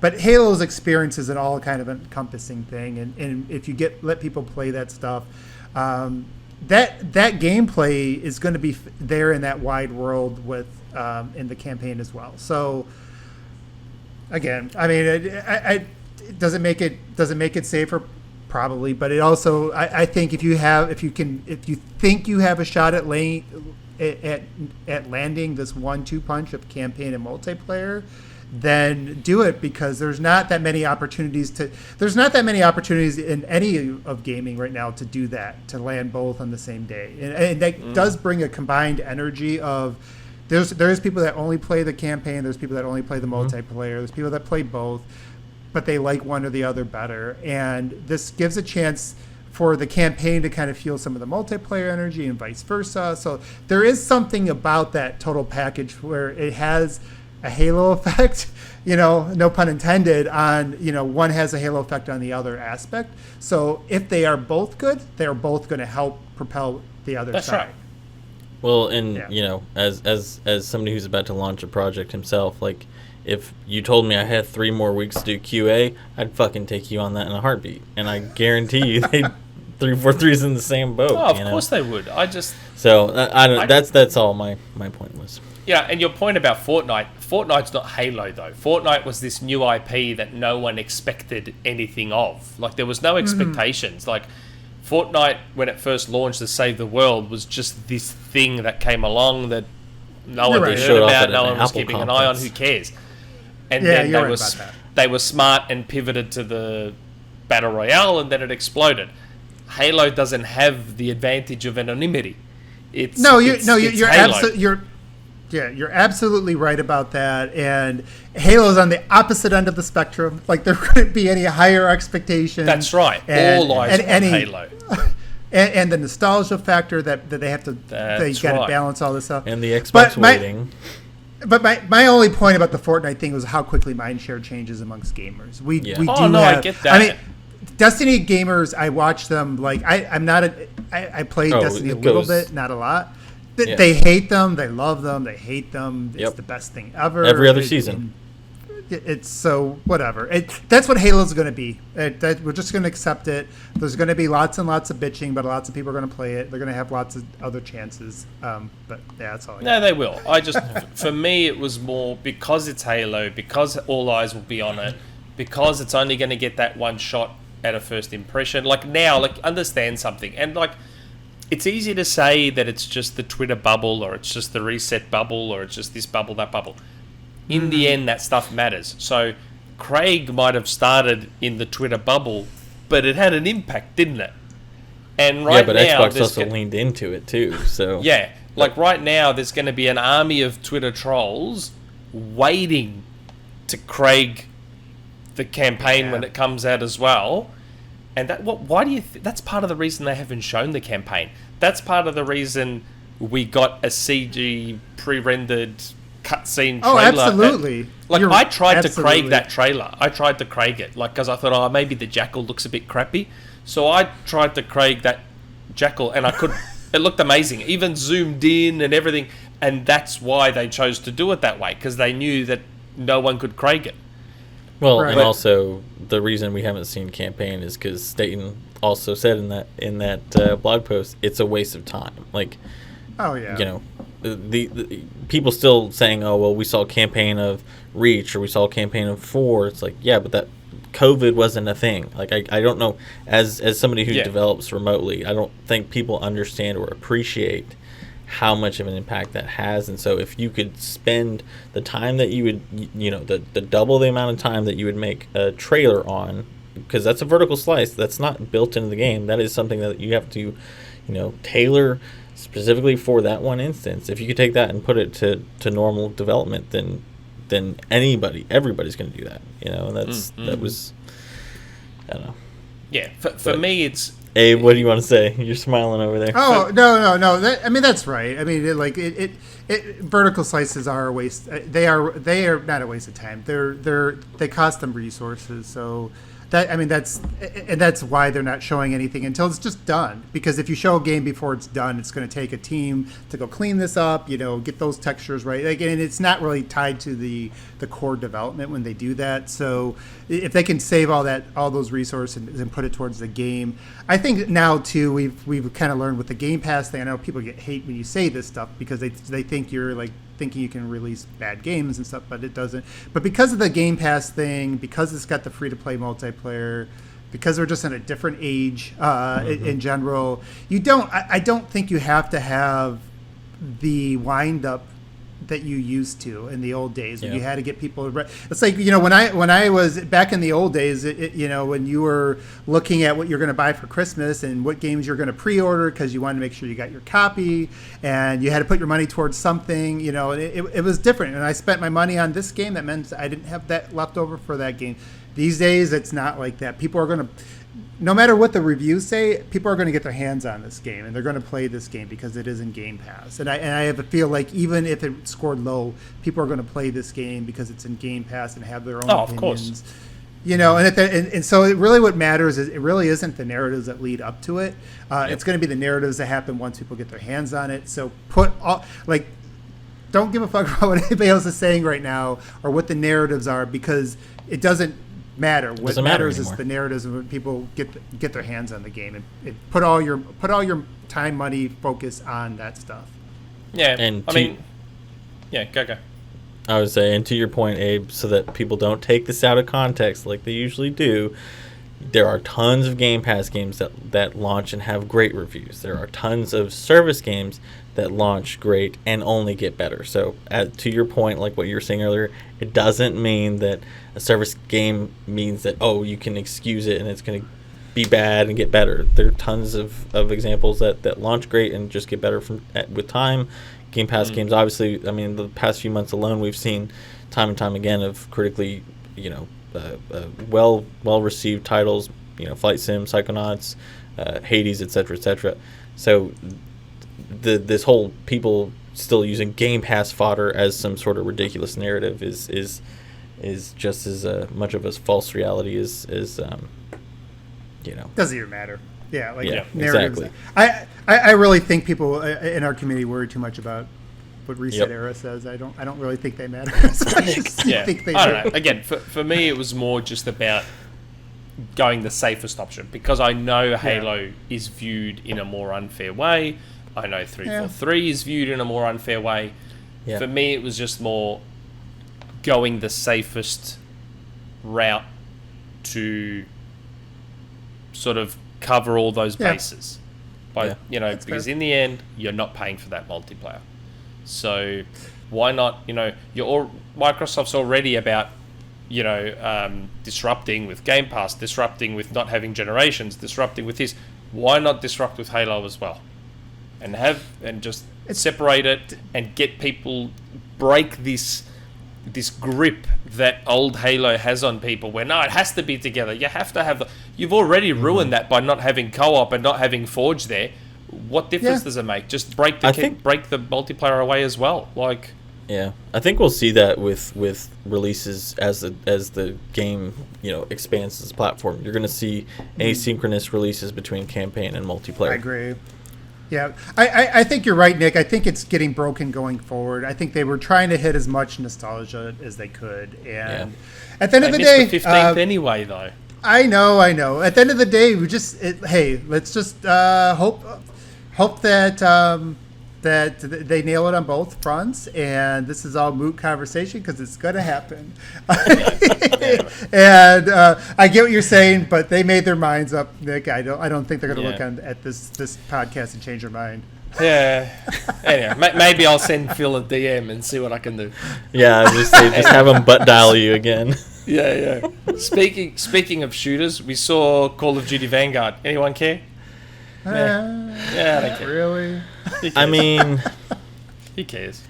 It sucks because Belinda Garcia is one of the writers on the game, and she's awesome, but it's the whole situation with Activision right now, and also there's a lot of awesome people that are going to suffer as a result.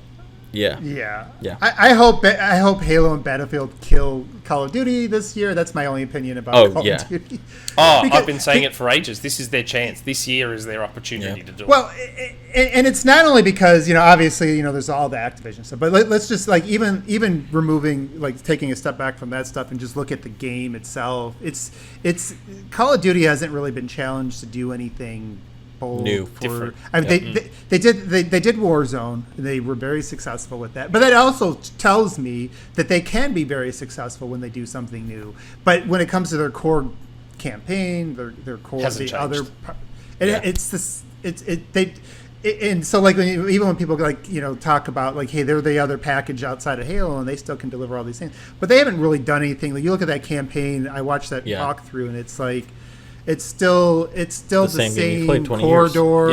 Yeah. Yep. It's like same corridor. You just kind of same environment, like structurally the environments are kind of the same. Then you watch it, then you're inside some big water cooler moment where you don't have much control over it. It looks cool, but it's the same thing every year. And from the quick snippets I saw, it almost just looked like a better looking version of World War II. Yeah, it's made by the same team too, so it's not to say they don't have talent. They have a lot of talent over there, and like I said, they've executed, but they haven't been challenged, and that's why you need competition. And so, Battlefield's trying to push the bar, and Halo's trying to change up some things, and exactly. I would love to see it again, where some of these bigger companies get pushed to think they have to take a risk, think they have to move outside the lines, but. Yeah, that's all my only... I'm not buying it. I don't care. Neither am I. I'm completely... Like, you know what? Boycott or not, I wouldn't have bought COD this year anyway. Yeah, it's an easy boycott anyway, so it's not hurting me. It's whatever. Now, something we don't actually normally bring up on the podcast, and I'm bringing it up only because... I don't know. I guess it's a bit of an anomaly. Games with Gold for September, they announced those, and the reason I bring it up is because it's actually not like a horrible month. Like, it's actually kind of decent in a way. We're getting Warhammer Chaos Bane Mulaka, which, man, with a slight spelling change there, Greek people would be laughing their heads off at that name. Zone of the Enders HD collection, which is awesome, which is a very interesting that's a great game choice. And Samurai Showdown 2. So the 360 games in particular are spectacular, like unbelievable. Like, that's a great selection there. The Zone of the Enders one, the only reason that one piqued my interest is just the fact that it is the Zone of the Enders collection, the timing of it, like, on the rumour mill a while back, and it's a rumour mill that I'm going to assume no one remembers and everyone's forgotten about, but on the rumour mill quite a long time ago, I had been told that Zone of the Enders was coming back. I don't know if many people remember that rumour mill. But yeah, I was told Zone of the Enders is coming back, and that I think it was supposedly being developed by CY Games, Psy Games. What are they called? I don't know how you pronounce their studio name. That's what I had been told quite a long time ago. So I look at the timing of maybe this Zone of the Enders. Was that an intentional move to get the Zone of the Enders back in minds for maybe, I don't know, maybe is... It wouldn't be the first time we've seen it. Yeah, like could be. I don't know. As soon as I saw Zone of the Enders, I was like, oh, hold on. I wonder if these two things are related. That's the only reason I bring it up, because it was actually a legitimately good month rather than the and they've done that usually before. have with Games with Gold. Yeah, no, and they've done that before, right? Like when games are when a sequel is going to come out, sometimes you will see it pop in there in the Games with Gold and things like that. So that makes sense. I don't know. Like with Games with Gold, it just feels like to me like Game Pass's clearance section. I know, that's right. I don't know if any of you guys, or if you in Australia, if you guys ever had a Kmart, Nick, but like we do. I remember being a kid. I remember back when I was a kid, I'd go with my parents to Kmart every week, and I'd always run over to the Blue Light Special basket to see if they threw an Atari cartridge in there. That's what I feel like, usually there's nothing in there, but I don't know. Yeah, I agree with you. It's better than usual, but it pales in comparison to what's on Game Pass, so it makes it hard relative. You know why I love Games with Gold, though? And I get so, I look forward to the Games with Gold announcement, specifically for the 360 games, because they're the ones we get to keep. I really don't care if the Xbox One games are garbage, because they're not ours anyway. Like if we ever stop subscribing to Gold, we lose access to those games, so I don't Right. care. The 360 and OG games to me matter because they're the ones we get to keep even after we've stopped subscribing to Gold. Yeah. Yeah. So for me, That's a good seeing point. Zone of the Enders and Samurai Showdown is amazing because they're two really good games that we get to keep regardless. Yeah, I have the disc for Zone of the Enders, That's a so good point. for me, it just means I don't have to get my ass off the couch to get the disc anymore. Yeah. Or you can And sell I can it. play it on the Series S, so. Yeah. I'm actually, it surprises me with backwards compatibility. I'm surprised that more retailers that do trade-ins haven't started and reinvigorated 360 and OG Xbox trade-in market. Like, Yeah. that just seems bizarre to me. Like, why wouldn't you start taking Xbox One and... Sorry, OG Original Xbox Xbox, right. and 360 trade-ins? Like, there's a market for them. People would buy them, Yeah. and you could probably sell them at slightly inflated prices. Like, a lot of these games, if you try and buy them on eBay on disc, they go for a lot of money. Yeah, it's probably hard to organize. It's got to be hard to figure out what games are Well- backwards compatible and what. Well, you'd have to put that stipulation in. You'd have to say the only games we're trading in are backwards compatible games. We're not trading in stuff that's not backwards Yeah. compatible. I shouldn't think be it's that also hard. footage space now, too, because, like, GameStop was almost, on its last legs until Microsoft came in and gave them some additional funding, essentially. Yeah, So, yeah. like where I'm at, 2 of our stores closed and 1 moved location, and it's like half the square space that it used to be. So I think a lot of it I don't know has to do how with that, your too. GameStop/EBs are doing over there, but do they have the Zing thing where they do the pop culture stuff? What? Okay, so it must only be Oh, the something toys. Australian The- did. Zing, does that mean like all the toys and stuff like that, or yeah. Yep. I mean, I didn't know that terminology, but when you said pop culture, that's what they yeah. are. That's all. Yeah, that's the there's only like reason a I take single my son rack. there. Oh, my kids love it. They go in there and they see all the T-shirts and the toys and it was a clever pivot. Like, it was a smart Yeah. pivot of them to do because with digital becoming more and more prevalent, they needed something to sell. Right. So they were doing there's our EBs down here have like entire gigantic walls of Funkos now, like literally to the roof of Funkos. Yeah. And then there's just sections of stuff. There's a Marvel section of collectible stuff. There's a Harry Potter section. There's Mandalorian. There's it's pretty smart the way they've done it because they're probably not selling as many games as they used to. No, So- I'm sure they haven't. You Yeah, look that's at the right. So splits. yeah, Yeah. I mean it makes sense, but Yeah. yeah, that was quite a tangent we went off. Given that started I with know. Call of Duty, We're chasing. That's like the theme. We have the Squirrel. the attention spans of Yeah. squirrel. we started We're done. with Call of Duty, then went Games with Gold, and somehow we ended up talking about GameStop and EB. One other thing I wanted to sort of slyly bring up. So, Bravely Default 2 was announced as coming to Steam/PC, whatever, I think early September. And again, one of those things where maybe not a lot of people noticed one of my tweets a while back, where I possibly hinted at Bravely Default coming to Game Pass, maybe? That'd be So, of course, good. some people saw Bravely Default 2 releasing on Steam, and they were like, some were speculating, does that mean it's coming to Game Pass? I mean, if you look at Octopath Traveler, Yep. it started on Switch, came to PC later, and then about 7 to 9 months after PC, it came to Xbox Game Pass. And not to PlayStation. So the trajectory is very similar. Yeah. So I just thought I'd put that out there. Don't even know if I was Something to meant think but about. Yeah. Something I put out there. Okay, so I think that's just about everything. I don't think there's anything else. That's the rundown. That's the whole rundown. Yeah, not unless Daniel. Is there anything that we should give Nick shit about, or should we just move on to our community questions? No, I think we gave him Just enough kidding. shit the other night. Yeah, I'm just kidding. I'm kidding. Yeah. So with that, obviously now we'd like to take this opportunity to thank our patrons. You know,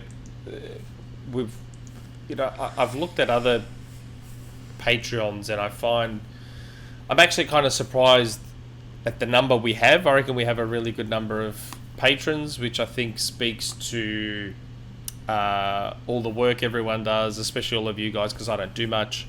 So I think it speaks to the work the whole team does, and obviously a lot of people like it, and it's great that we have patrons that support what we do. It's what allows us to do the competitions. It's what allows us to put out even more content. It's also what allows us to do a couple of special things that we're doing in the background that we haven't announced yet. It's the patrons that are helping us do that.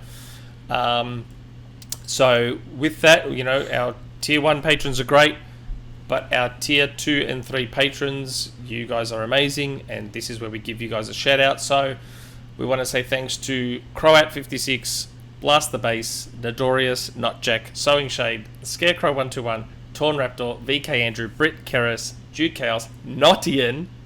Hey, God, that's weird because you're actually on the show. Gabquist, Hexa, J Repper K, Kiroi Senko, Cartoon Soldier, Red Sun, Shadowgasm, Somnia, and Running Riot. Thanks a million to all of you for supporting us, and hopefully we can keep providing the sort of content that you guys want to keep supporting. So, with that, we will now move on to the community questions. Now, it's weird for me. I look at the community questions and there's actually not many of them at all. I'm actually shocked at how few there is. It's very weird for me. Normally there's so many. Yeah. But I guess it'll help us get through the episode a little bit quicker. Although, we are still clocking in at... Yeah, we've been going for an hour 45. Yeah, I thought this was going to be a much quicker episode. We're actually going... But I guess it's because we talked about Halo. And anytime Halo gets brought up... Yeah, we end up talking for a fair bit. Yep. Okay, so onto the community questions. First one, DeoGame. Good day all. So, Gamescom has come and gone, and needless to say, the reception has been kind of mixed. Some feel Microsoft fumbled a major opportunity for PR. Others say they gave the event more than it deserved. Many debated the merits of doing your own show versus joining opening night live, especially when it came to Halo. Microsoft is the only platform holder still all in on the event space. They show up for damn near everything, which leads to my question. If you had to rank these events from most to least vital for Xbox to show up / put on, how would you rank them? They are E3, Gamescom proper, Gamescom opening night live, QuakeCon, the Game Awards, XO, and the Tokyo Game Show. I have purposefully not included GDC as that is not a consumer facing, which is right. Personally, I think they rank as follows. E3, still for better or worse the spotlight show. Game Awards, the show with the most viewership and potential for impact for an announcement. XO, so happy to see it back again and hope we get one this year or next. I think its November date positions it well for nice updates and is an event Microsoft has full control over. Gamescom ONL, still gets tons of views. I'm glad Microsoft showed up in a bigger way this year. Gamescom proper, for better or worse, still a bit more niche of an event despite big in-person attendance. QuakeCon, a great time but hardly ever a place for big announcements, and it is restricted to half of Xbox's first party. And then lastly, he's got Tokyo Game Show. As of now, not too vital because they haven't really gone big there. I think as they expand their operations in Japan, it could be more important. Hard to argue with that order. What do you guys reckon? I might switch up quick. Oh, go ahead, Abe. No. Daniel, you go first. I might switch up QuakeCon ahead of Gamescom proper. Okay. Just because we actually have gotten some pretty big announcements. I mean, that's where Dune 2016 was announced. Yeah. I mean, that's where the full deep dive for 76, better or worse. That's we get quite a bit of content at QuakeCon. I mean, hell, that was where Starfield was announced, right? So, Should they rename it? That was E3. Because it's not just Quake anymore. Yeah, that's what I was gonna say. Is like his second part about talking about restricting it to Xbox first party. I don't think that will be the case next year and the year beyond. And so because of that, I don't know if because there's also like Minecon's not on here, right? So there's a few things that aren't in here, but because of that, I think I would put it ahead of Gamescom proper at least. But I would probably also start renaming it. But then you also run the risk of familiarity, right? Of losing that familiarity. So I definitely think the top 3 is a lock. E3 number 1, Game Awards number 2, XO and then number XO. 3. I mean, because XO has become, since it came back, it's become super super important. I mean, that's where we got Everwild. That's where we got In Exile and Obsidian announcement for acquisition. It is absolutely, definitely deserve to be in the top 3. I just think maybe QuakeCon can be called something else. Like, call it Beth. I don't know, BethCon. I don't know. BethCon? I don't know. Then you have all the Elizabeths showing up. Yeah, call it, I don't know. Give it some kind of other name, but I don't know, because it's just not, it's not only Quake anymore. Yeah, but still, it's people know what that is. That's tradition. Everybody who's Bethesda fans know what QuakeCon's about. I might argue a little bit, and this is just not that I feel super passionately either way. I think you make these shows good depending on what you decide to show at them at the end of the day. I do think though, from where they are, like right now, if you're just thinking about this from a business standpoint, E3 is easy. Game Awards, I think that is now the next thing in line where they can expand their base. But after that, I would say it's like where can you reach people that are not in your base? And I think the Tokyo Game Show, long term, and maybe they don't have the content to really make it important right now, but long term, I think that could be important. Yeah, especially because like in regions where they don't have a presence, that show matters. So that's kind of one of the things I look at. And then even Gamescom, again, like that opening night, that's again one of those shows where you're going to have everybody there. Now, XO, I would actually say that it's probably a little bit high right now because the people who watch XO and come to are basically Xbox people. You don't really see... unless there is some breaking news that headlines out of there. Yeah, like the studio announcements or something like that. Some of that stuff might make some of the mainstream shows like later on, like the next week, but they never they don't cover that live. And if it was Sony doing their own show, I think they would because they're the market leader right now. And if Microsoft gets to that point, XO will have that kind of impact. But today, it doesn't really. It's not important that they do a lot there. Like, to me, that's the show where you probably could bring a lot of overage and just, maybe some deeper dives on the games you've revealed. I know they've tried to make it something, trying to bring that back, and maybe they continue to stay on that. With the anticipation, they're going to continue to grow. But I think right now, from where they came from last generation and how they want to expand in all these other areas, they need to focus on how to get in front of people they don't normally get in front of. So I say Tokyo Game Show and Gamescom are opening night is bigger.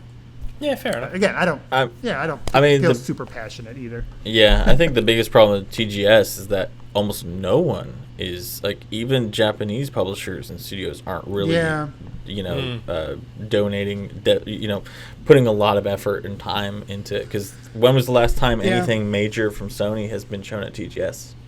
Yeah. I mean, that's. I mean, I agree. You need to hit people outside of your traditional base, but I think, again, better or worse, ONL and Games Awards might be higher. Yeah. But that's all I'll say on those two. Fair enough. Thought we covered that okay. Yeah, that's good. Okay, DirtyFlint. This week I've been thinking a lot about the bromance that is Jeff Keighley and Kojima. Which gaming icon do you wish you could have a bromance with? For me, it's Tim Schafer. Dude just seems like a nice guy. Hope you guys continue to have a nice week, or at least a mediocre one. I already have a bromance with a gaming icon. That's Jeff Grubb. Jeff Grubb and I already have a very serious relationship. But if it was about, like, specifically within the game development world, Oh, God. I don't even know, to be honest. I mean, it's easy to say something like Phil, but that's probably a pretty stock standard answer. I don't know. You know what? I am attempting to build a bromance at the moment. I'm sure I can say this. I'm attempting to build a bromance at the moment with the developer of The Artful Escape, Johnny Galvatron. He's from Melbourne. He lives maybe 20 minutes away from me. Now, Melbourne's in the middle of a lockdown at the moment, so we can't do anything. But he and I have had a chat on Discord. I plan to catch up with him for coffee once all the lockdowns are over. So he's going to be my choice. Johnny Galvatron used to be in a rock band, quite a successful one too. He toured the world and they headlined quite some quite big names. And now, of course, he's making The Artful Escape, which looks great. So yeah, he's my choice. Johnny Galvatron is my choice, and I'm in the process of doing it. So there you go, even better. You guys, who would you pick? Abe, you first, man. All right. Well, actually, it's funny. The last time I was on this show, we talked about Karis asked about the dinner, and I think I mentioned Tim Schafer for that one. Oh, you probably did. So, yeah, I would say out of everybody in the development community that I've seen a lot of, that's a pretty good pick. That's like probably the dude. I don't know if he drinks beer, but that's the guy I want to have a beer with. And then also, because you get the opportunity to. Maybe because of his bromance with Jack Black, you get to meet him sometimes too. Oh, yeah. Maybe it's a 2-for-1 there. I mean, if we're talking about person for other reasons other than just personality, then when I look around, yeah, I guess Phil Spencer would be the easy one, right? But Pete Hines would be a good one. I'd always want to see. Just to talk about everything going on at Bethesda, not just like the games, but like the technologies and everywhere they've been, and you like look at their history, and it'd be a lot of fun just to talk about, to pick his brain. I mean, heck, pick his brain in an interview if you had carte blanche to really just ask about anything. I think there's that Bethesda is actually out of the gaming companies that exist is one of the outside of the main platforms is one of the most interesting and storied companies. So that'd be a fun one. Yeah. But I chose 3 now, so go ahead now, Daniel. Well, yeah, so my first one was Tim Schafer. That got taken. I'm trying to keep it within the Xbox family.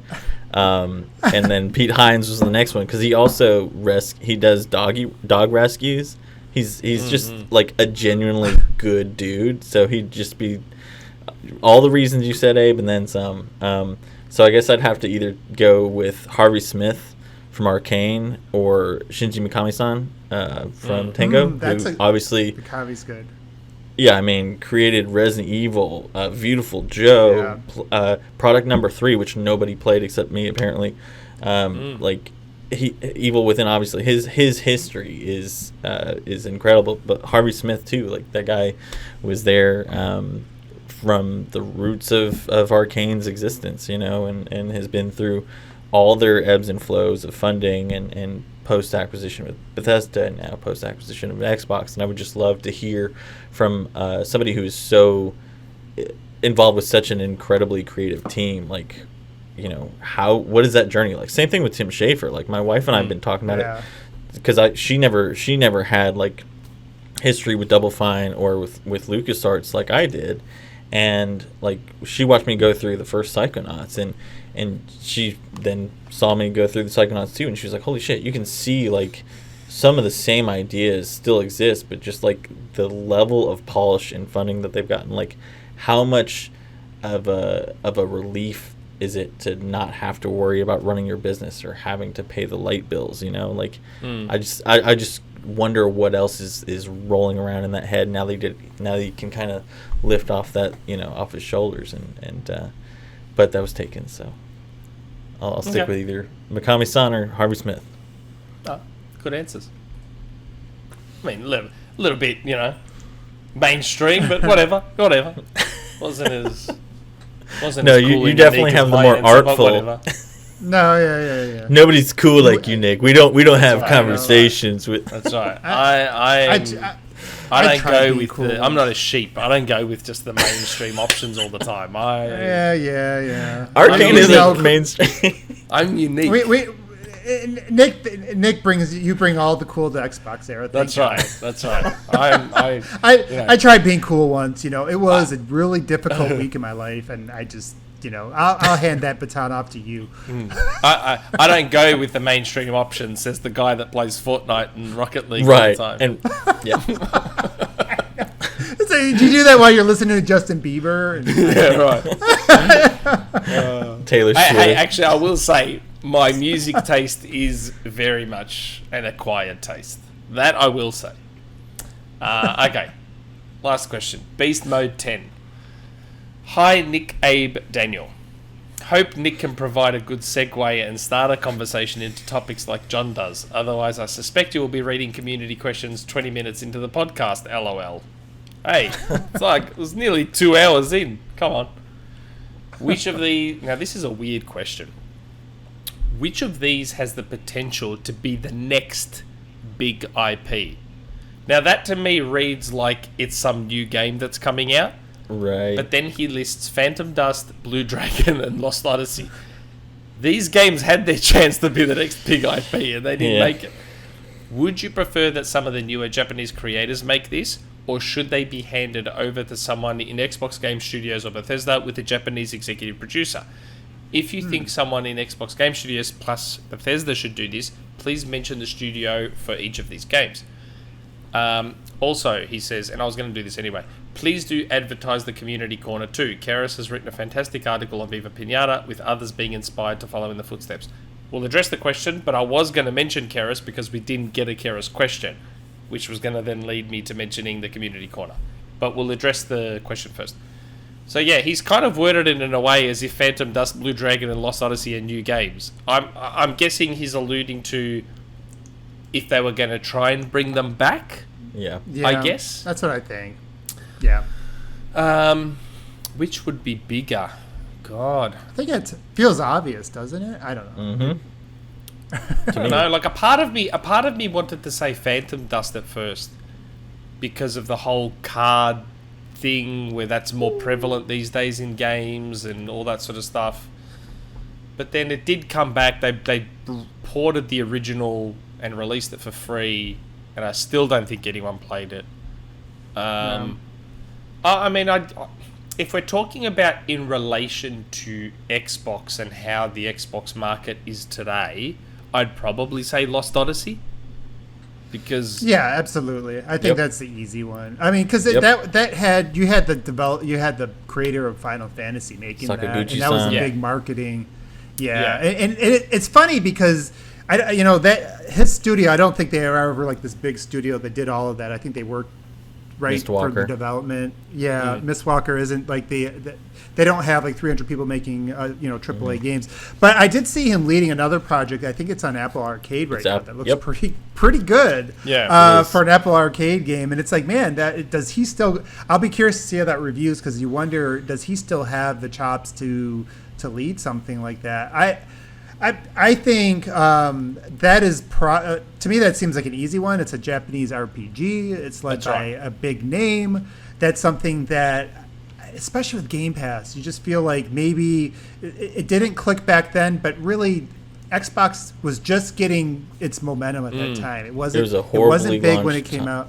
It wasn't like the Xbox had suddenly taken off when Lost Odyssey came out. It was really shortly after that it started to ramp up, and I just think it missed its, like, the timing was just never right, and there really was not a platform like there is today to expose the rest of the audience to it.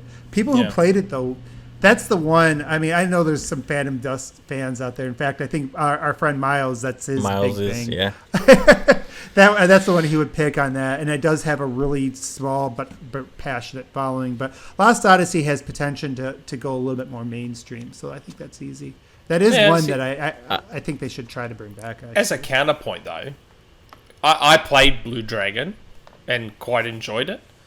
And I know when I heard that Pokemon was coming back, and it's funny, for years I always said that, I wanted Pokemon on a home console Pokemon game, and I always envisioned something that looked like Blue Dragon to me for a Pokemon game. And I think now with Pokemon being probably as big as it's ever been, and they're releasing more Pokemon games, and there's other clones coming like that Dokev, what the hell is that thing? That thing we just saw. I feel like maybe Blue Dragon might be the one that Microsoft should lean into to have their own. Like, you could kind of repurpose Blue Dragon. Like, did either of you play Blue Dragon? Oh, I haven't. No. Yeah. No, I never did. Yeah, I've got 80 hours in it. Yeah, to me, like, you've played it, so you'd know. To me, I could see how they could repurpose Blue Dragon to be their Pokemon. Yeah. I'm not saying they should or they would, but I could see them, hey, let's cash in on this monster craze, catching monster craze, and let's make Blue Dragon, let's bring it back and make it our Pokemon. I mean, you could potentially do that with Viva Piñata, but Viva Piñata is... Yeah, I don't know. I mean, maybe you could do it with both. I feel like Viva Piñata is probably the closest thing they have to a Pokemon, and that, and I think Karis would approve. Yeah, I know. My thing is, I'm just saying, like, if you've played Blue Dragon, you could, and you could easily see how they could pivot into that. Yeah, you could easily see how they could bring back Blue Dragon, reboot it, and make it more of a Pokemon-like. Maybe. I mean, my take is you buy Mistwalker and JP Games, which is Tabata-san's studio, who left Final Fantasy XIV development in Square, and you make them both, because Mistwalker also made Blue Dragon. But that's right, they did. Yeah, and it like you kind of those are completely different markets, obviously, but in the sense of, like, Blue Dragon was Akira Toriyama's, so the guy who did Dragon Quest and a lot of Dragon Ball. You can see the look. Very similar look. Yeah, exactly. So you get him, and you get that, and you kind of hit that market. But I think in terms of impact of what would be the most successful, I mean, Lost Odyssey was the most successful of those three, and I've got 120 hours in Lost Odyssey too. It's like, that's one of those games that, especially right now, while we are hurting because we don't have Final Fantasy 15 and 14, I'm sorry, 14 and 16. God, it's so hard to keep track these days. That would fit that niche extremely well, because it's Sakaguchi. If you could get Mistwalker back, because the thing about Lost Odyssey, and I'm sure somebody's gonna yell at me for saying this, but Mistwalker was largely, unlike Blue Dragon, they were largely a kind of a co-developer. They kind of led the project, but Field Plus actually made it. So if you get Mistwalker and then you get JP Games to actually develop the game, because Fantasian, that's the Sakaguchi-san game for Apple Arcade, that game's gotten great reviews. It's like 8s and 9s. So it's clear he's still got it, and if you could bring in Nobuo Uematsu, who's the composer, then, I mean, I feel like those two big names with Tabata, Lost Odyssey 2, which already ended on a cliffhanger.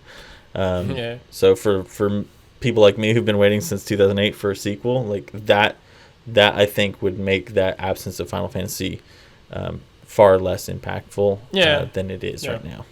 But I agree. I think Blue Dragon, because there was also if I remember right, is either DS. I think it was DS that Blue Dragon was released on as well. There was a sequel. Yeah. So it's like, and that one with the isometric turn-based, like, is very much closer to what you would think of like a more strategic Pokemon. Yeah. You combine those elements and you've got gold, right? So, I really enjoyed Blue Dragon. I quite liked it. I did too. Yeah, it was good. A good game. I mean, still Lost holds Odyssey up visually as well. Like, so does Lost Odyssey. Gorgeous game. Yeah, absolutely. Like that game, both of those games, like, arguably some of the best, if not the best JRPGs of that generation. Really, in my really opinion. Good. Yeah. Yep. Well, wow. I mean, we still managed to hit 2 hours and 10 minutes. But yes, as everyone saw, I think possibly for the first time, or the first time in a long time, we didn't get a question from Keris. But I will say to check out Keris's community spotlight article on Viva Piñata Trouble in Paradise. I've said 100 times, Viva Piñata is amazing. Trouble in Paradise I haven't played all the way through. Like, I haven't put as much time in as I did the first one. I got the full 1,000 gamer score on the first one. Absolutely adored it. The second one is still a very good game. Just for whatever reason, I didn't get to jump in as much. I may need to go back now that all the rare games were enhanced for Xbox One X. My save file's still there. I should jump back into Trouble in Paradise. But yeah, make sure you go and check out Keris's article. I don't know why she didn't ask a question. I will need to ask why. Yeah, but it was, right now. I will say it was nice to not have to put on the robe and have the vape out. The fake babe. Yeah, I'll say it was okay to have a week off. It was fine to have a week off. So wrapping up now, I guess. Is there anything else, guys? Oh, what you going to say? Yeah, I was going to say for Community Corner, that's partly been my fault of why it was delayed a wee bit, but the plan is now to review. If you guys want to get stuff in now, we are going to review and post the articles the article that we decide on the final Friday of the month. So we did this one on Thursday, but still counts. Some parts of the world is Friday, so yes. Yeah, just jump in there and give us a great a piece on a game that you love or that you hate, and we might pick it. Okay. So before we go, anything you guys are working on that you'd like people to check out? Well, yeah, I'm working on something. I don't know if I should promote it until I know exactly when I'm be done it. Okay. But I do have a Halo article that I think for Halo fans would be interesting, especially those that are looking for some of the facts, the information around the situation that at least gives them hope. I'm not promising anything because I'm not there at the studio. But are you delaying that article because of all the amazing points I brought up that are now making you change your mind? No. Sorry. Maybe I'll come up with another article that like Nick's bad takes and like do we could do like a monthly like special on that. I'm just kidding. By the way, Nick, it's always fun. It's fun giving you crap. You all know I'm right. It's fun giving Nick crap. And, it is. He knows how to take it because I'm sure he gets plenty of it for all those opinions when he's not on camera too. But it was a lot of fun being on here again. So thanks for inviting me. No worries. Is there anything you wanted to point us to, Daniel? Yeah, I mean, if I can, I've been working on a 76 article for a while now that Mort keeps bugging me about because I'd like to get it out with a few more components. Is this Fallout 76 you're talking about? Yes, Fallout 76. Yeah, because it is a vastly different, vastly improved game. We've got some machine learning stuff coming down the pipe, but I've got to wait for. I've been in touch with some Xbox engineers, so I'm just waiting to hear back on a couple things, and we can get that out and get a little bit of some goodness there from the tech side. Okay, well, in closing, be sure to check out everything on XboxEra.com. News, reviews, Don Cabeza now, we've moved the live streams over to Twitch. So I think that's twitch.tv/XboxEra, I want to say, is the Twitch channel. So that's where the Don Cabeza and Mike, I believe, are doing their live streams, and then they'll put a video on demand version up on YouTube. I am currently, as I said earlier, reviewing a game. I don't think I'm allowed to say the game I'm reviewing. Some people may already know. But that review won't be out for a little while longer. But yeah, so, be sure to check us out on XboxEra.com. If you can spare a coffee a month, support us on Patreon if you love what we do. We will be back next week with a live episode, and I think our special guest should be on with us next week. We teased it last week. We can't say who yet because it's like 99.999% that this person will be on, because they said after Gamescom. Now, this is technically the episode after Gamescom, but Gamescom was midweek, so it's like, I think they meant next week's episode. So when we can confirm 110% that we're going to have this person on, we will tweet it out and say something. But fingers crossed we should have this person on next week. But for now, that's all. So yeah, we'll just say bye for now, everyone, and we'll see you all next week. Ciao for now.